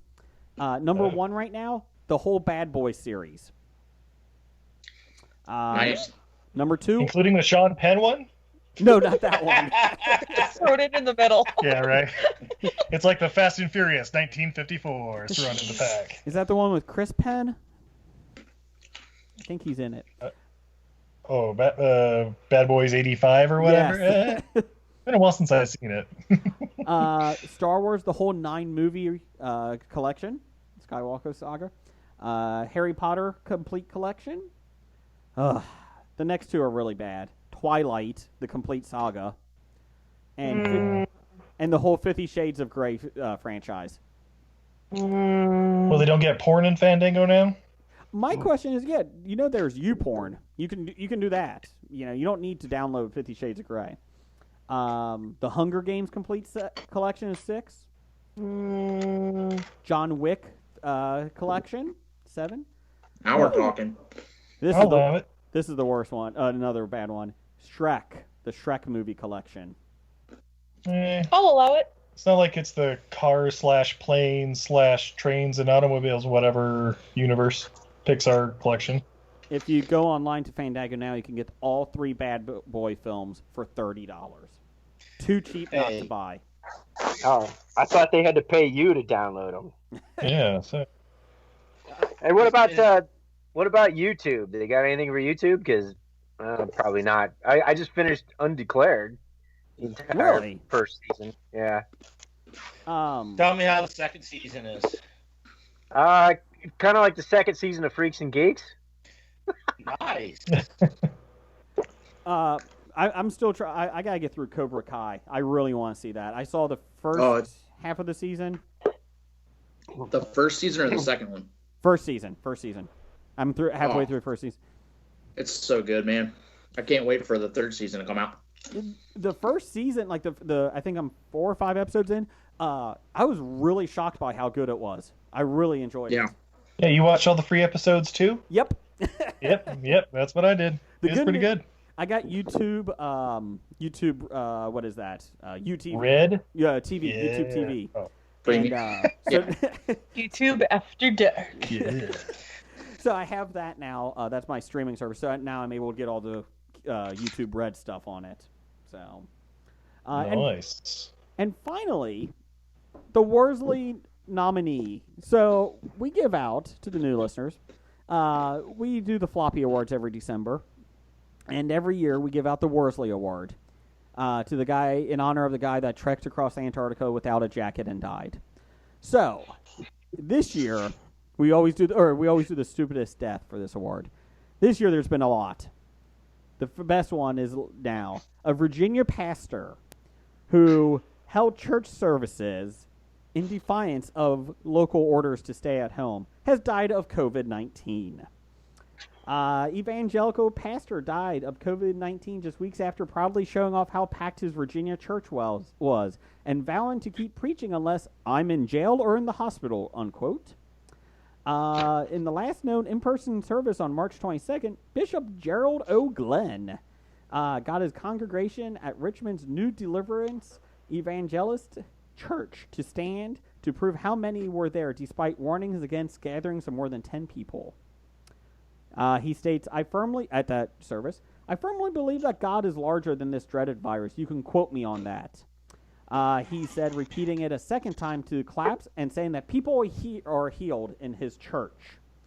Let's see here. He was happily announcing he was being controversial by being in violation of safety protocols. He said, I'm essential. I'm a preacher. I talk to God. Then just this past Sunday, his church announced with a exceedingly sorrowful, whatever, and heavy heart. Sorrowful. Thank you, Jeff. That the pastor had died a week after being diagnosed. His wife is also sick with the virus. No, come on. And then this is the best part. Their daughter told the local news station that her father initially dismissed his symptoms because he has a precondition that often leads to fevers and infections. She is now urging everyone to stay home. It becomes very real to you, she said after they got diagnosed. I just beg people to understand the severity and the seriousness of this because people are saying it's not just about us. It's about everyone around us. You know what? I'm sorry your father died. But you are an asshole because it didn't affect you, and so you thought it was fine, and now when it affects you, you're like, oh, yeah, this is serious. Fuck you. For weeks you said no, it wasn't. Okay, I'm better now. If you don't want that Rona, keep your broke ass home. Keep your broke ass home. They are up for the Worsley Award this year. Jason, that goes right along with Hulk Hogan. What happened to Did you Hogan? see his interview? No. Did he die? He said that we don't need a vaccine for COVID-19. We need Jesus. Okay. Take your vitamins and say your prayers. That's right. That's right, brother. Yeah, because the people, closest to Jesus are not being affected by this at all, huh? Like well, they're getting closer to him. It's fucked up, guys. I like that evil laugh. Maniacal laugh. Intern, help me out here. How is your favorite reverend, preacher, charlatan, Kenneth Copeland doing this week? So I checked in on him yesterday. Okay. And Sunday to see if he did like anything special for Easter. Mm-hmm. He didn't have anything new up this week. Okay. So he's showing old clips. Maybe he has COVID. God. But I've been tweeting him, letting him know that he's ignoring the social distancing, and that I was going to have to talk to Jesus about him. I think he got scared, honestly. That viral video the guy made of the music video he made of Kenneth, incredible. Blowing the wind of God. So I just as we started recording, I came across one, and I haven't heard all of it, but somebody put it to a heavy metal song. So, do you think you could get Kenneth Copeland, charlatan to the stars, on our show? We would treat him with the utmost respect. Of course we will. Just like they do on the Daily Show. I'll keep reaching out to him. I'll keep checking in on him every week, find out, what's going on. See if I can get him on. If you can't get Copeland, could you get O.J. Simpson? Because you follow him too. I do. The juice has been pretty quiet recently. So ever since he tweeted about saying that what's her name did kill her husband. Carol Yeah, Baskin. Carol fucking Baskin. Baskin. Yeah. Somebody probably told OJ to keep his ass off Twitter for a while. You know what? Somebody should have told him not to kill his wife either. But hey, he doesn't listen well. Allegedly. Allegedly. Fuck you, Allegedly. Kato. Kato, yes. Well, he was found guilty in a court of law to being responsible for her death. Well, yeah, a civil court, but so he is at least held responsible for her death. That is your news of the week. I don't think we got anything else. I don't know. If so, we'll get to it next week. Let's see here. The box office news? Come on. Oh, wait, real quick. Ezra Miller may have choked somebody. Blake, help me out on this one. Yeah, it's pretty weird. I don't think I've seen an actual confirmation of whether this was fake or real, but apparently there's a video of Ezra Miller. Well, apparently, from what I understand, the video is real, but whether or not they were playing around or not is still up in the air, right? Yes, the video is out there. Yeah, it's out there. So apparently he's in Reykjavik, Iceland, and he's at a bar, and there's a bunch of locals there in the bar getting drunk and rowdy, and then I guess they're like giving him shit. Yes. And so he's like, "What? You want to fight? You want to fight?" And she comes up and she's like, "Oh yeah," and he like grabs her by the throat and then like pushes her down to the ground and holds her there by the throat. Yeah, by the throat. And she's laughing the whole time, and he's just holding her. And so this came out, and I don't think his publicist or his agencies responded to this yet or not. So it's a real video, but they don't know if that was just a screwing around type thing, or I don't know. Yeah. So the woman that came up to him was drunk, or looked drunk, and she looked like she was having fun. They've been drinking and rowdying and harassing him for a while. And she's like, "Come on, I'll fight you, yeah!" And he grabbed her by the throat. I saw the video, and pushed her to the ground, and is on top of her. And then like some guys came over, and were like, "Okay, that's enough, and pulled him off. I don't know if it was a joke or not, but you probably shouldn't be grabbing strangers by the throat. Is my thought. No. Guys, well, I think the real question here is, was it the Chuck Norris bar in Iceland? I don't know. Is there a Chuck Norris bar in Iceland? That's what I was thinking. Like, which bar was this at? Hold on. Is Iceland not in quarantine? Why are they in bars in Iceland? Yeah, because they're from Vikings, and they're tough and strong as shit. Their immune systems have faced everything and beat it. That's how they can live on Iceland. Well, then they can take Ezra Miller sighting. Exactly. I mean, come on. If they can defeat Rona, they can defeat Ezra Miller. That's not a big deal. That's right. This was obviously not the big country. There's only like 26 people, so I mean, we went up there. That's about all we saw. Right? Blake, your daughter was in Iceland for a while playing soccer. What do you think about the Icelandic people? They're pretty nice. They're not starting fights, right? No, they're actually still fairly xenophobic, believe it or not. Really? The bulk of the people you interact with, the bulk of the people you actually interact with are immigrants or people there on work visas for the customer service jobs and the interface with the public. So it is kind of interesting. They're a different type of people. Do you think they could have beaten Ezra Miller up? Oh yeah, absolutely. Every single one of them.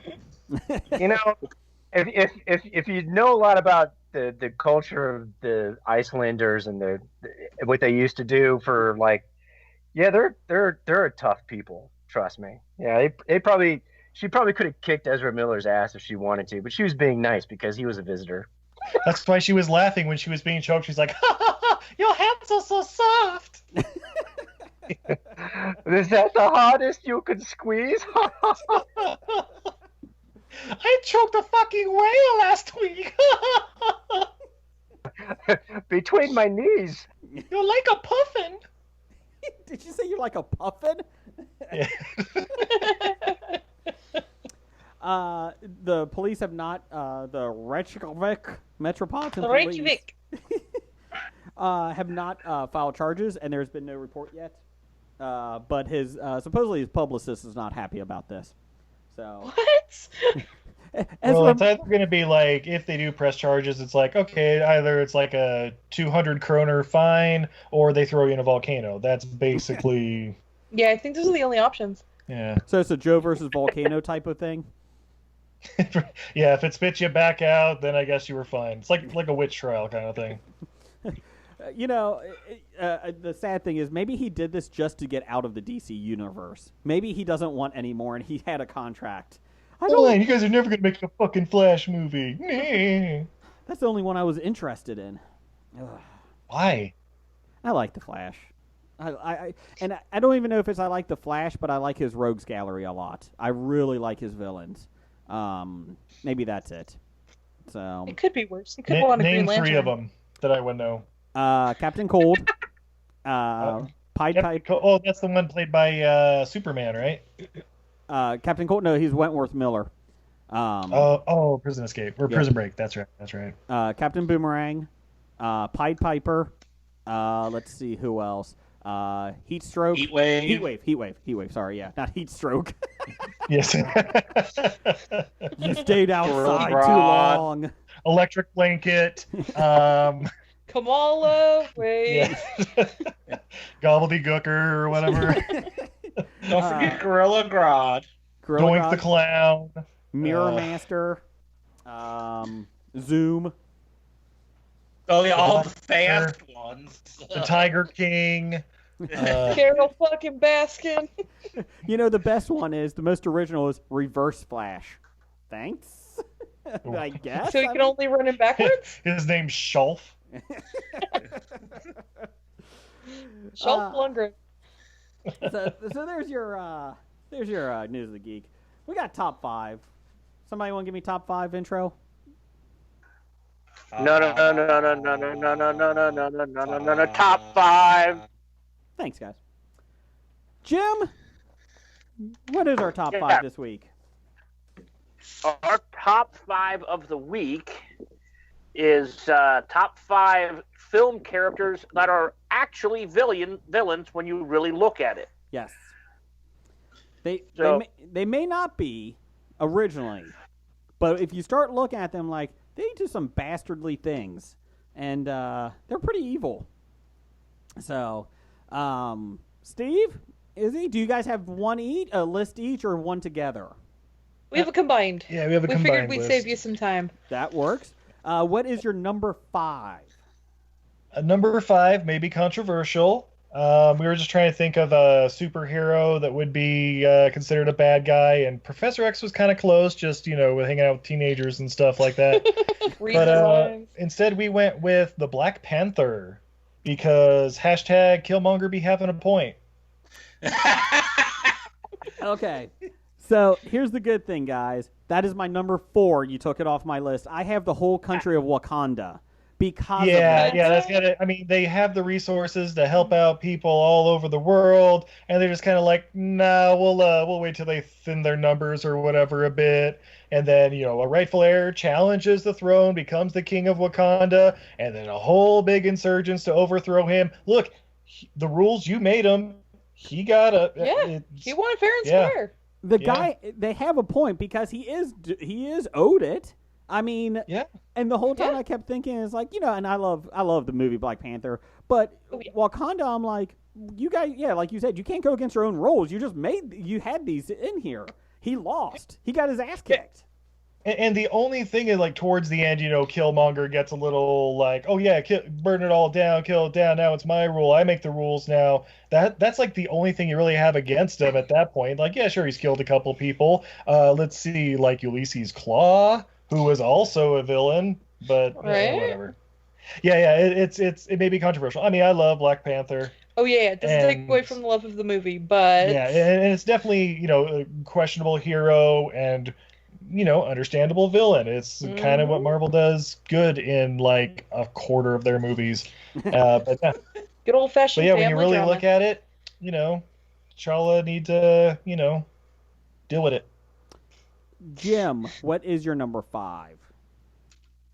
it's a pretty good segue. Mine is all the Avengers. All of them. All of them. Why? All of them. Team Iron Man and Team Cap? Yes. Well, the ones from the movies because Thanos is vision of the world. He's trying to make it a universe, trying to make it a better place. So he has the way to do it. And then they go and just ruin that and put it back to the same old shitty way it was. No, actually, they made it worse than it was before because for 5 years we've adapted, and now twice as many people are available for half the resources. Yep. Good point. Good point. And Hashtag Fucking, point. fucking Avengers. and another fucking mouth to feed. Tony Stark's kid is alive now. What the fuck? Yeah, but Tony's dead, so Yeah, it's a true. swap. Blake, what's your number 5?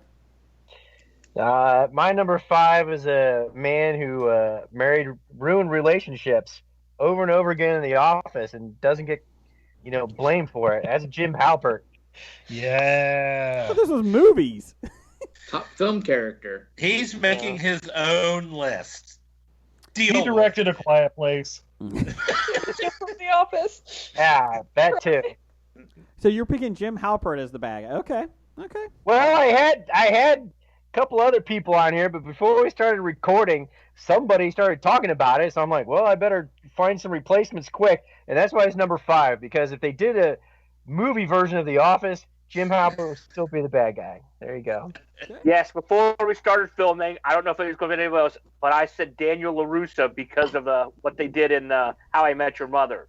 How Johnny Lawrence is the real Karate Kid, and Daniel LaRusso is the bad guy. So you're saying I should take Daniel LaRusso off my list, is what you're saying? Yes. Intern, what's your number 5? My number 5 is Mrs. Doubtfire. Oh. I love the cut of the trailer where it's like a serial killer movie or whatever. And it's like, yeah, all it takes is a different soundtrack. This movie is dark. I don't disagree with you that that Robin Williams' character is not the greatest guy. No. Of course, Sally Field isn't the greatest woman in that either. She's kind of mean. Yeah. I mean, You know who's fantastic? Pierce Brosnan. He's a gem. He's just trying to, I wish I had a stepdad like that. Right. I Rich. actually make in my own mind, Mrs. Doubtfire is in the Bond universe. That Pierce Brosnan is only in it for a little bit because he's actually Bond, so he's coming and going. Makes the film better. He's trying to bring down the evil mastermind Harvey Firestein. That's right. They call me the mask maker. Robin, you're not sitting still. That's supposed to be Harvey Firestein? Shut it, Jeff. That might be the worst one yet. That was like Gilda Radner or something. I thought that was Jason Statham. I kicked a shark. I'm Jason Statham. That's Stallone right there. Jeff, what is your number 5? Well, since I have to take Daniel LaRusso off my list, I'll go with Hank Pym from Ant-Man. He's the one that, cons the Paul Rudd character, I forgot his character's name now, Ant-Man. going back into the life of crime when he's trying not to. And he's like pulling all these strings, and really he's like just hoarding his gift to the world. Mm-hmm. So Hank Pym is the reason everything goes to shit in that movie. He does have Yellow Jacket though. He's a bad guy too, but if Hank Pym wasn't an ass to Yellow Jacket, then he wouldn't have been an evil bad guy. I waited decades to see Yellow Jacket in a movie, and that's what I got. You waited decades for Yellow Jacket. That's your fault. I loved Yellow Jacket and West Coast Avengers in the comic book. Well, that was the Hank Pym. Well, yes, and they gave me this shitty one. Because Hank Pym was doing something else, so they gave you Corey Stoll playing somebody. Blake, don't feel bad. My number 5 was a TV character as well, because this guy is so fucking useless and piece of shit. Ross from Friends. Yeah, they're all useless. Put them all on the list. All the friends are useless. You're right.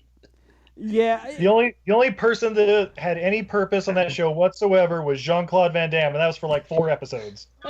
He was on. It's on during the day. I guess he was on Tom there for a Selleck bit. was good, yeah. And then he left to go be a blue blood. For like 26 years. Yeah. We have talked about Blue Bloods on this show too many fucking times. Damn it! Why It's is a this the show. second time that? Because it's an awesome show. Stop I it! didn't know It is you not guys an awesome had my show. mom on this show. So every day I have Seinfeld on the background while I'm working, and then Friends comes on after that, and I always am too lazy to get the remote to change it. And every day I'm like, this fucking group, Ross and Rachel, can fucking go off a cliff. They are worse than Theo. They are awful characters. They are awful human beings. And that's after watching Seinfeld. Yeah. Although, Jason, you do like to bring up the fact a lot that Ross and Rachel are terrible and blah, blah. You throw that in a lot of your top 5 lists. I fucking hate those two characters. He's not wrong. See? I'm not saying he's wrong. No, I just thought no. he'd be... No. Yeah, Jeff's not I wrong. just You're thought- wrong. Think I of thought by now you would be tired of talking about them. you think of all the other relationships that they destroyed on that show. I mean, they're horrible people. They are. My number 4 was Wakanda. Those television shows. My number 4 was Wakanda. Jeff, what's your number 4? My number 4 is Glinda, the Good Witch of the North in The Wizard of Oz. Yep. She steals the birthright of the Wicked Witch of the West, her inheritance of her dead sister, gives it to Dorothy, sends Dorothy off on some terrible quest when all she had to do was snap her heels together 3 times and go home. Evil, evil wench. That's how you get shit done. Manipulation. And then calls herself the Good Witch. Okay. And then what's worse is she lets this little girl go on this trip with these 3 screwed up male figures, man. And an animal. Think about it. Intern, These male figures, what, are they delivering the mail? What? Save UPS. That's what the movie was about? Oh no, save USPS. Sorry. We're off to deliver the letters for USPS. Dorothy was shut down 20 years later for keeping the lion in a cage. She You changed know her why? name to Carol Baskin. Because of Carol fucking Baskins. Intern, what's your number 4?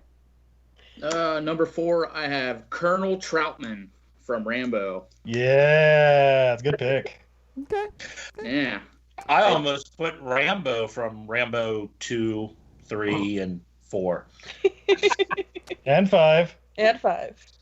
And soon Actually, to be no, 6. I guess it was his daughter or stepdaughter or whatever in 5. Yeah, Yeah, he's still Yes. not a good person. Sorry, we just watched that like 2 days ago, and like, oh, what? All right, that's the story, I guess. I Right, you forgot felt it existed. you felt sorry for him in the first one, which was a really good movie. Then you just like start to dislike him in 2, 3, 4, 5. 7.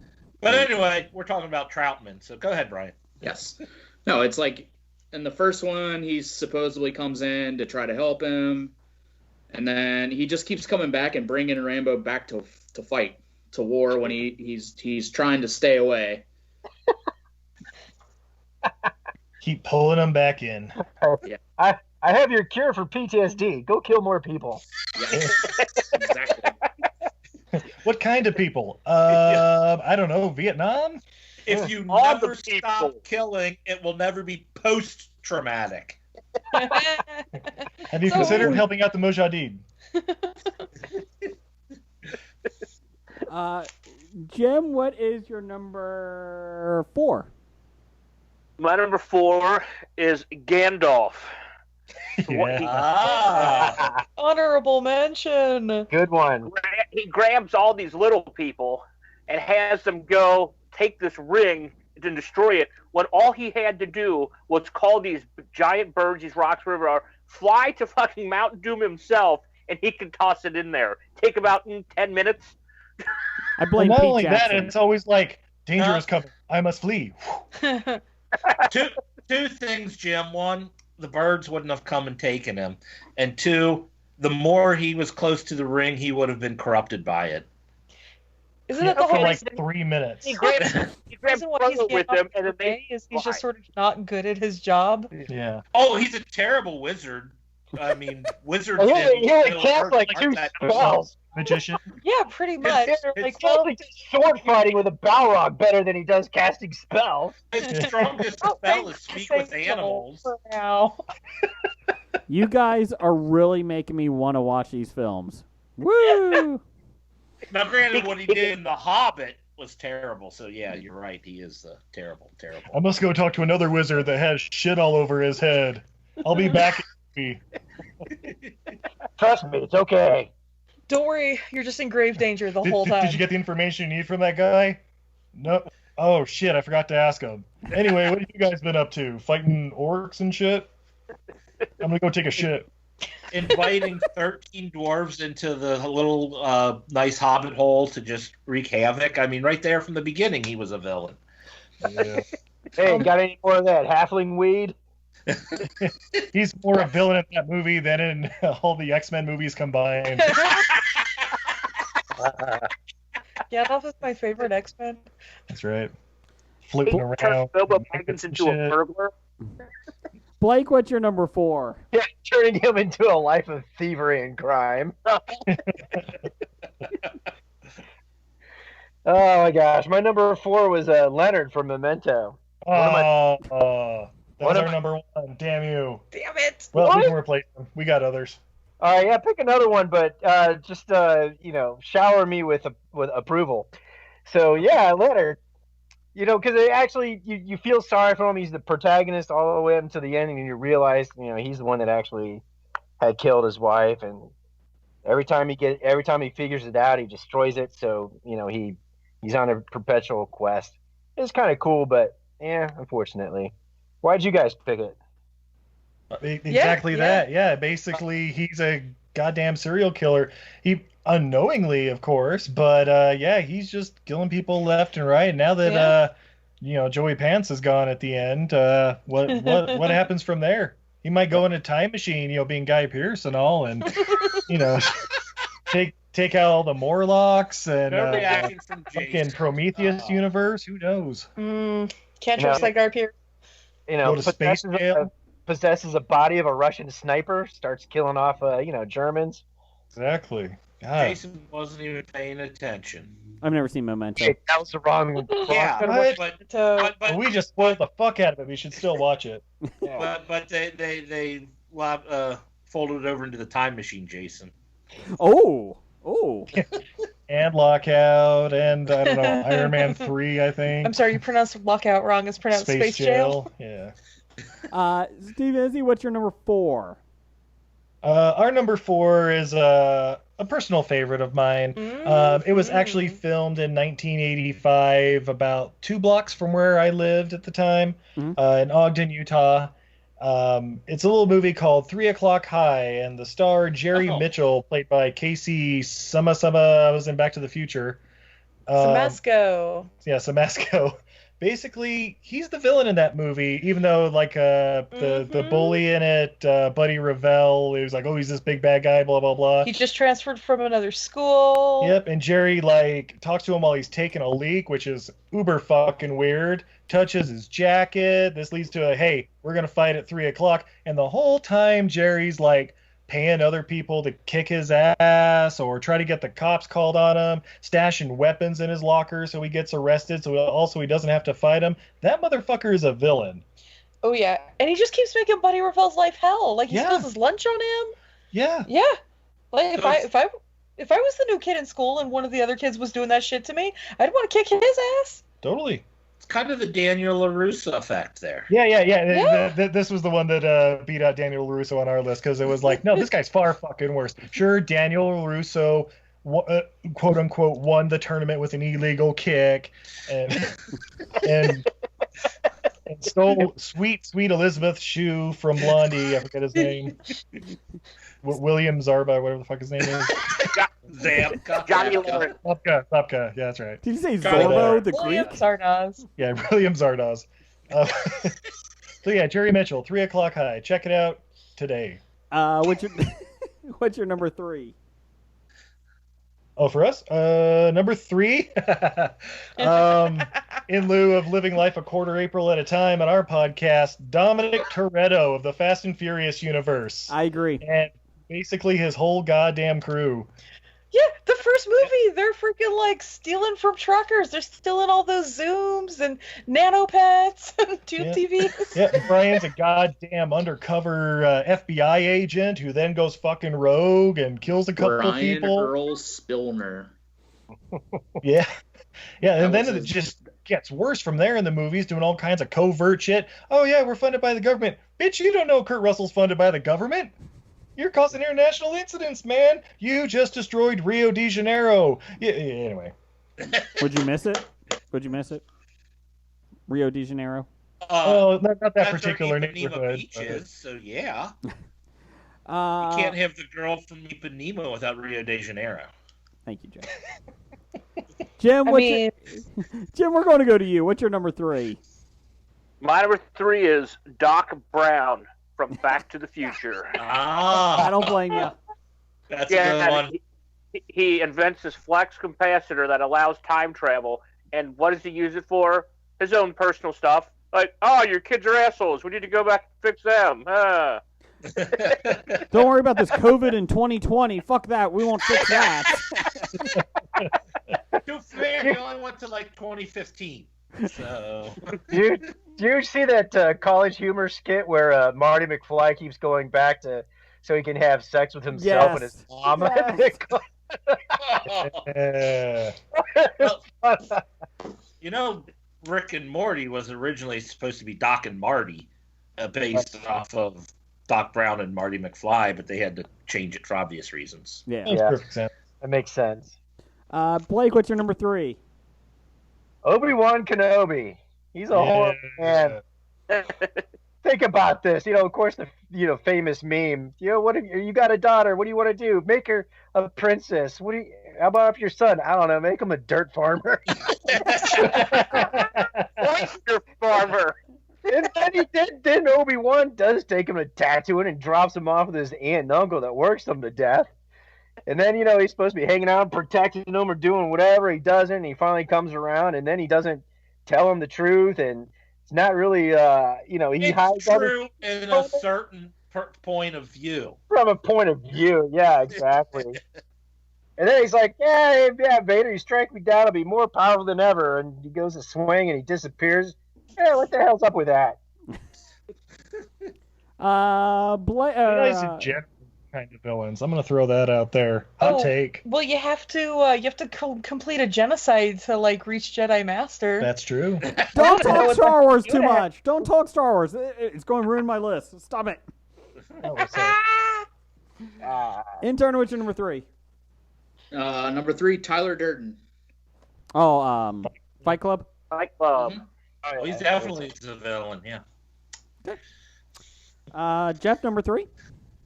Well, I might as well say it now, since before you ruin it. I have Luke Skywalker. My number 1.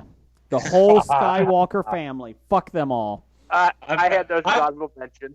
I specifically have Luke because he blows up a government facility and expects to be the hero. He is a backwards farmer who learns how to blow things up. Timothy McVeigh was executed for what Luke Skywalker did. I didn't go the McVeigh route. I just went with like I've said. What's that? You forgot his incestuous ways too. That's so far down the list. Your sister, is it wrong? Is it wrong? But he didn't knowingly do it, so that one I can overlook. Skywalker. It's when you find out it's your sister and you're still jerking off to it later. That's when it's questionable. Exactly. It's okay to jerk off to the memory of before you knew it was your sister. So that's fine.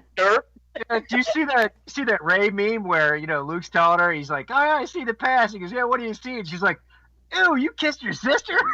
A little more than that. That was my number one because I said it before on the podcast. They're the fucking Kennedys of the fucking Star Wars galaxy. Fuck them. The That's Kennedys. Right. Death and destruction wherever they go. It right. takes such a personal problem. And it took a Palpatine to fix everything. The Kennedys. Really keep working on my plans. The Kennedys had such bad luck. Oh no, fuck them. They did it to themselves 90% of the things. Anyways, so that was so my number 3.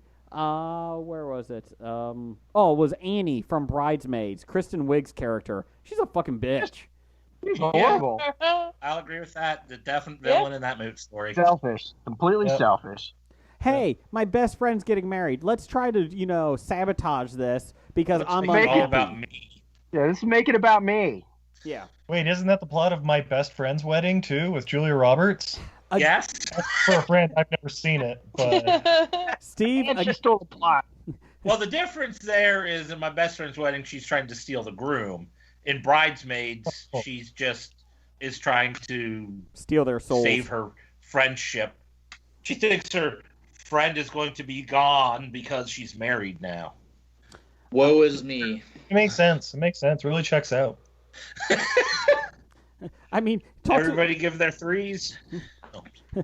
talk to Jeff and Jim. They like me. They like my wife now better than me, so they were happy I got married. Yeah. Oh, you definitely. No. She was the We settler like- in that. Yeah. As soon as we met her, we liked her more than you. Jeff actually tried to convince her to not date you. Like, no, you're too good for this guy. That is true. It's a true story. I actually like your dog better than you, Jason. I don't even believe your dog exists. Shut up, Blake. My number 2 is Joy from Inside Out. Fuck her. Fuck her. Oh, I'm sad. Oh, not Joy. Sorry, Sadness. Sadness, not Joy. My bad. Sadness from Inside Out. Fuck her. So the emotion of being sad is a villain, is what you're trying to make a stretch. Don't touch the memories. You will pollute them. Okay, touch.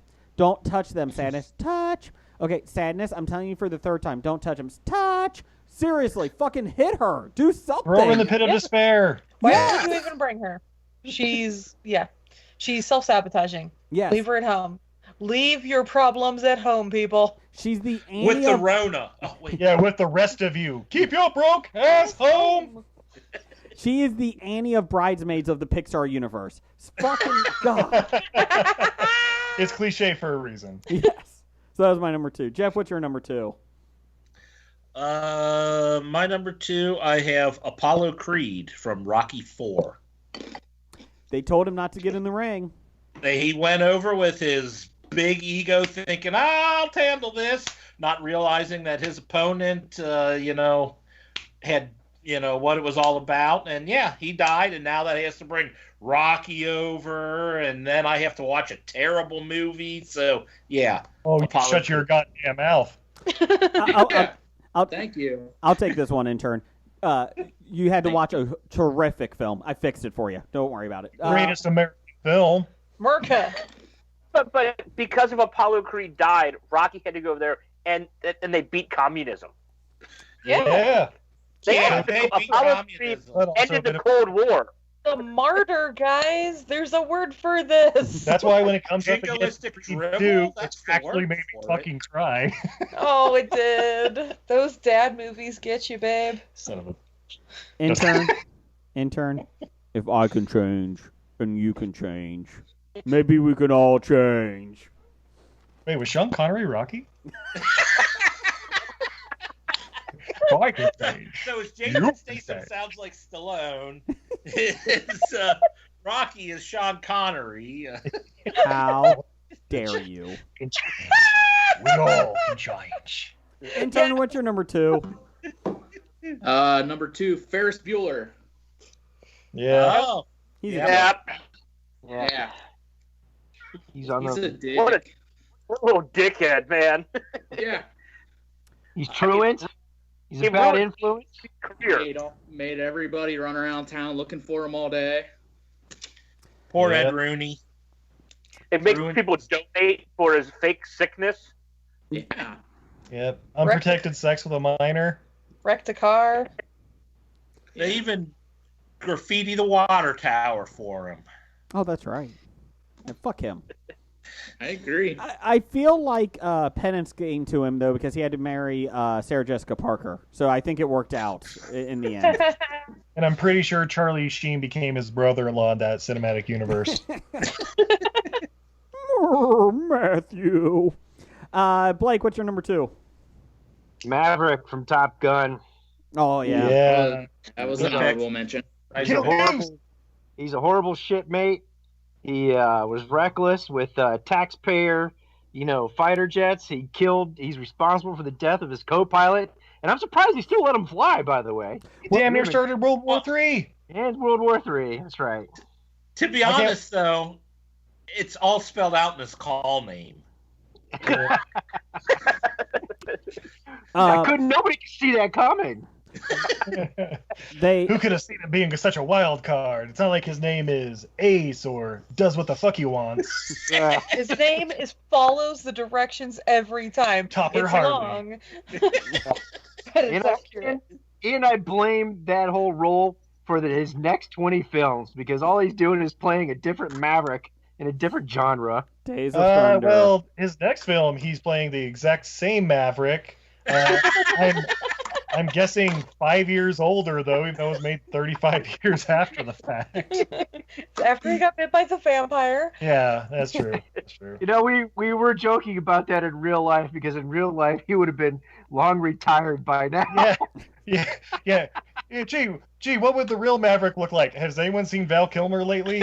That's kind of what the real Maverick would look like. I'm intrigued to see what Val Kilmer got into some sort of shape because he's supposed to make an appearance. Iceman makes an appearance in the sequel, believe it or not. And I'd like but he's a 4-star general probably by now. That would be amazing. Maverick's still mopping occasionally and cutting potatoes. Yeah, Maverick didn't make it to Admiral. He would have been retired several years ago. Admiral Iceman, I like it. And I'm waiting for Miles Teller to show up and avenge the death of his father. Do you think Val Kilmer is going to look like the guy in Island of Dr. Moreau? Like how, the very last episode. Marlon Brando or Val Kilmer in that movie? Marlon Brando. Or little 2-foot tall guy? What are we talking about here? Kevin? No, obviously the star of the movie, David Thewlis. Yeah, David Thewlis, the star of the Island of Dr. Moreau. Everyone forgets that he's even in that fucking thing. Brian, what were you going to say? Because everyone forgets that thing even exists. Come on. Are you talking about the keeper of the code or whatever? The giant goat man played by Ron Perlman? I'm talking Marlon I'm talking about the Brando. entire movie. The only thing I know about that movie is South Park made fun of it and introduced Mephisto. When you guys go to watch it again, know that the entire movie, David Thewlis has a broken leg, and they didn't want to incorporate it into the movie, so he was not allowed to get it casted. Or, put a cast. Oh. Yeah. Wow. Which, it opens with him at a shipwreck. They very easily could have folded that right into the story. But then it would have actually involved Dr. Moreau being some sort of doctor and putting it together. So fucking around with genetics. You should call cat people. He would have had to perform a medical. That would involve me turning over. God knows that's not going to happen. Excuse me, little Oompa Loompa man. Can you go and put a stick on that guy's leg and tie it down? Thank you. Can I have an ice bucket on my head? Yeah. Jim, what's your number 2? Let's wrap this sucker up here. My number 2 is Forrest Gump. Fuck him. Because really, he's not. He teaches kids that you don't have to be really good at anything. You just have to be the luckiest person in the world. Yeah. Hold on, he was good at ping pong. He gets a college degree without ever going to class. Look, you can't blame him for being special. I mean, he just does what he does. If anyone's a villain in that movie, it's Jen A. Oh, well, that's my number 1. Oh, yeah, sorry. everyone knows I'm sorry. Jen's the villain. But Jen A. Jim, Again, he doesn't do anything right. He just gets lucky. Jim, what's Yeah, your he number did pick one one? pretty My number one, Yeah. James Bond. Ah. In which Uh-huh. movie? All of them. He's an alcoholic womanizer killer. But okay, he's great. It's a secret agent. That's what they're supposed to do. He's legally allowed to kill, so he's not breaking the law. Yeah, He he's has licensed to kill. Doesn't make it morally right. But he's doing it for our side. That's right. Is he British? though? He's banging all those broads for us. Yeah. And more importantly, I guess, United Kingdom? I don't know. Yeah. It's rape out of occurrences. Queen and I country. will say the British were our first enemies as an The American. British are the real villains. The British. You Number can one on my list, Benedict Cumberbatch all the time. On a side note, you can find History of Bad Ideas on nerdly.co.uk in the United Kingdom. Thanks, guys. Blake, what was your number one? Jenny? Jenny, of course. She's a horrible person. She is. She used and abused poor Forrest to her own means and ends, and then when she finds out he's filthy, stinking rich, she dumps off her bastard son on him. Don't forget about giving them AIDS. Right? And probably gave him AIDS. On the positive, she does die. That is positive. At least she's got that decency. Well, yeah, so did Forrest's mom, but... Strong rules for women. Let's see. Jeff, what do you got? My number one, I have Morpheus from The Matrix. I've seen that on a lot of lists out there. Yep. Everything would have been fine if he doesn't give you the pill. The world was moving along great, but no, I got to snap people out of this so you can live in shit and squalor. Yeah. Battery, that's what I'm hearing. Ignorance is bliss. Like I told you, That's true. I'd turn you all in for a deal with the. I'd cut the deal and live high on the hog in The Matrix. So. That's Just right. one steak like Joey Pants. And eat that Joey Pants. Pants. Right. Intern, what's your number one? Number one, I have V from V for Vendetta. Oh, Yeah. He's a terrorist. Yep. it makes him more badass though. He's a terrorist just like that Skywalker family. Fuck that Skywalker family. Hashtag genocide. Fuck them. Fuck them. My number one was Skywalker family, and you said number one was Memento, Stephen Izzy? Wait, no, we shuffled our we list shuffled around. our a list little around. bit. We still got Oh. number two to get. What the hell, guys? Oh, what's your number Steven. two? Yeah, our number two, Raymond Gaines from 2015 San Andreas. AKA The Rock. The Rock. Ooh. Because, okay, here's how this all happens. He's like Yeah. an emergency helicopter pilot guy, goes in, saves people. Nope, fuck that. Steals a helicopter from LA, goes all the way up California. While crashes- the Hoover Dam is crumbling Yes, and he's supposed to yes. be en route to it, no, he diverts it for his own personal resources, crashes it. Yep.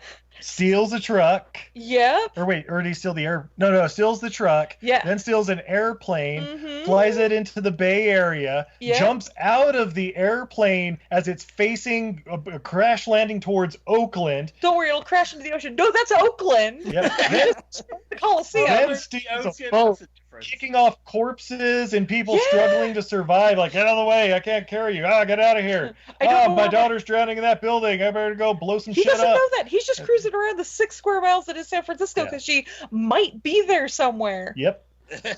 In all fairness, though, Oakland did die. I mean, that's okay. That's okay. I mean, that's what happens when every time the Golden Gate Bridge gets taken out. It's like that wave's gonna go to Oakland. Exactly. Right. Every time the Gold State Warriors go down, I'm happy. Buy which- Fruitvale. Didn't they move from Oakland though? I don't know. I think. Oh no, we moved from Berkeley-ish area, a little No, north I of think Berkeley. you meant the Warriors. Aren't they not? Oh yeah, that's right. Yeah, they're in downtown now. What's Yeah. your Just in time to lose $1 billion. They were wiped out in the first wave. what's your number one then? Since you changed it around. Well, since we just around I guess our other honorable mention kind of went to the top. I saw a list where Peter Pan was at the top, but the real evil person is Tinkerbell because, I mean, she's a conniving bitch. She gave Wendy to a bunch of pirates to be killed and or raped, whatever order they decide. Yep. Yep. She has a bomb. Yeah, she has a bomb. That's right. She's a terrorist. And she's portrayed by Julia Roberts in Hook. There. You know what? That is true. That whole Peter Pan thing, you think about it, he is a child abductor, and I mean, it's pretty wild. He is a child himself, so really he's sort of just like a junior gang leader. Yeah, he's a manipulator. But like he's also Tinkerbell. really young enough to fully understand his actions. Like, is he gonna get tried as an adult? But Tinkerbell, she knows exactly what the fuck she's doing. Well, it depends. How do you define adult? I mean, if he's been alive for 18 years, even though he hasn't, matured, he's still legally an adult. I don't know. Let me check what statutory means in my state. It's not fair. We're in Utah. It's weird here. Yeah. So. Oh, I'm sorry. 14, you're an adult. Thanks. Yeah, so. Weird. Fuck, I didn't know that. He is getting tried as an adult. My weekend plans are changing. So there was a script in developmental hell in Hollywood for years that basically that's what the plot was, that there was a guy running around, 18, 19, whatever, Peter Pan. Basically, it was a twist on it that he was abducting kids and killing them, and Hook was the detective trying to find him. And that sounds like interesting. Good. What's that, Jeff? I would have watched that movie. Yeah. They said they've tried to get that off the ground to be developed into a movie for years, and they could never get the right, the right feel for it, the right script. But I thought that was always an interesting take on it. I'm sure if they plays Peter Pan and Detective Hook is played by Idris Elba. So, I'll tell you what, if that movie does get made, I guarantee you it'll be like protested by that damn 1 Million Mothers group. Oh God. All 12 of them? 1 million mothers, they only have like 2,000 on their roster. Let's see here. Let's get this wrapped up here. Nisi, at Nisi72, she had, for her top 5, she mixed movies and TV. She had Superman's parents for sending him away all alone. Marlon Brando again. Grandpa Joe from that fucking awful movie, Willy Wonka. It's a great movie, but Grandpa Joe's a villain. Go ahead. Wizard of Oz, Glenda and the Munchkins, they all knew the secret to get home, like they was said. Eddie Haskell on Leave It to Beaver. and Daniel LaRusso from The Karate Kid was another one. Let's see here. Chris Richardson at the 365 Flicks podcast. He had James Bond in any James Bond movie. He's a dirty sex gremlin. How many Miss Moneypennies have they shut up so he could keep shooting Russians? I believe the answer is 4.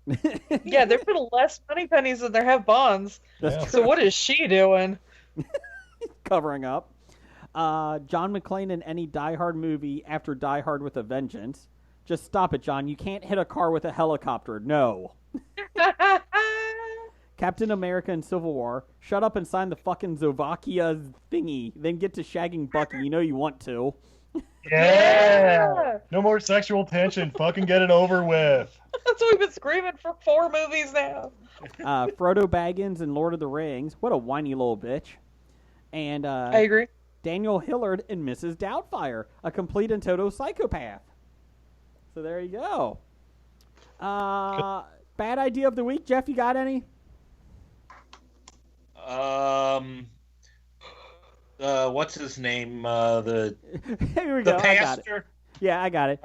Bad idea number 512. Being a preacher and saying COVID won't get me because I'm a man of God, and then dying from it. Stop. Steve, what's our theme song for COVID? If you don't want that Rona, keep your broke ass home. Your broke ass home. Thank you. Steve and AZ, it's been a pleasure. You guys need to come back.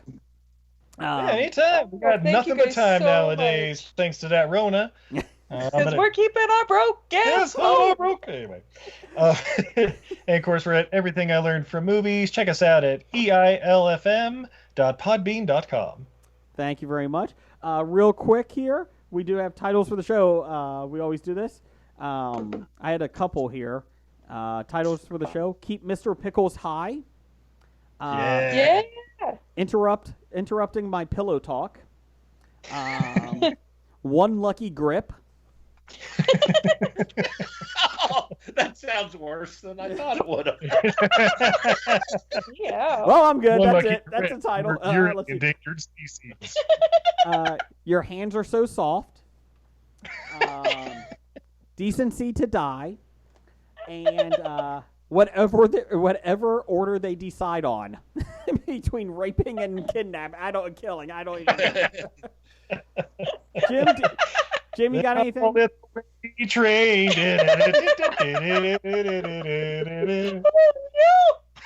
Jim, what do you got? Everything I had, you would decline because it's foul. Okay. That's the best reason to say them. Jeff, what do you got? I have a Betamax double feature. Shelley Duvall's The Little Mermaid. Suburbia. It's not too long. I think Do we've it had for that. ape hands. What's that? Do it for ape hands. Oh, I like that one. Cobra era Stallone. Steelers fans are far worse than the anal sex. No. Where you are the endangered species. Oh, I do like that one. And the memory of before you knew she was your sister. It's a little long. It is a little long. Intern, you got anything? I had Worse Than Anal Sex. Eskimo Brothers. Rosario Brothers. Oh. Rosario Brothers. Change approved. Change approved. Change approved. Love it. We got it. Congratulations, Steve. Well done. First episode, first title.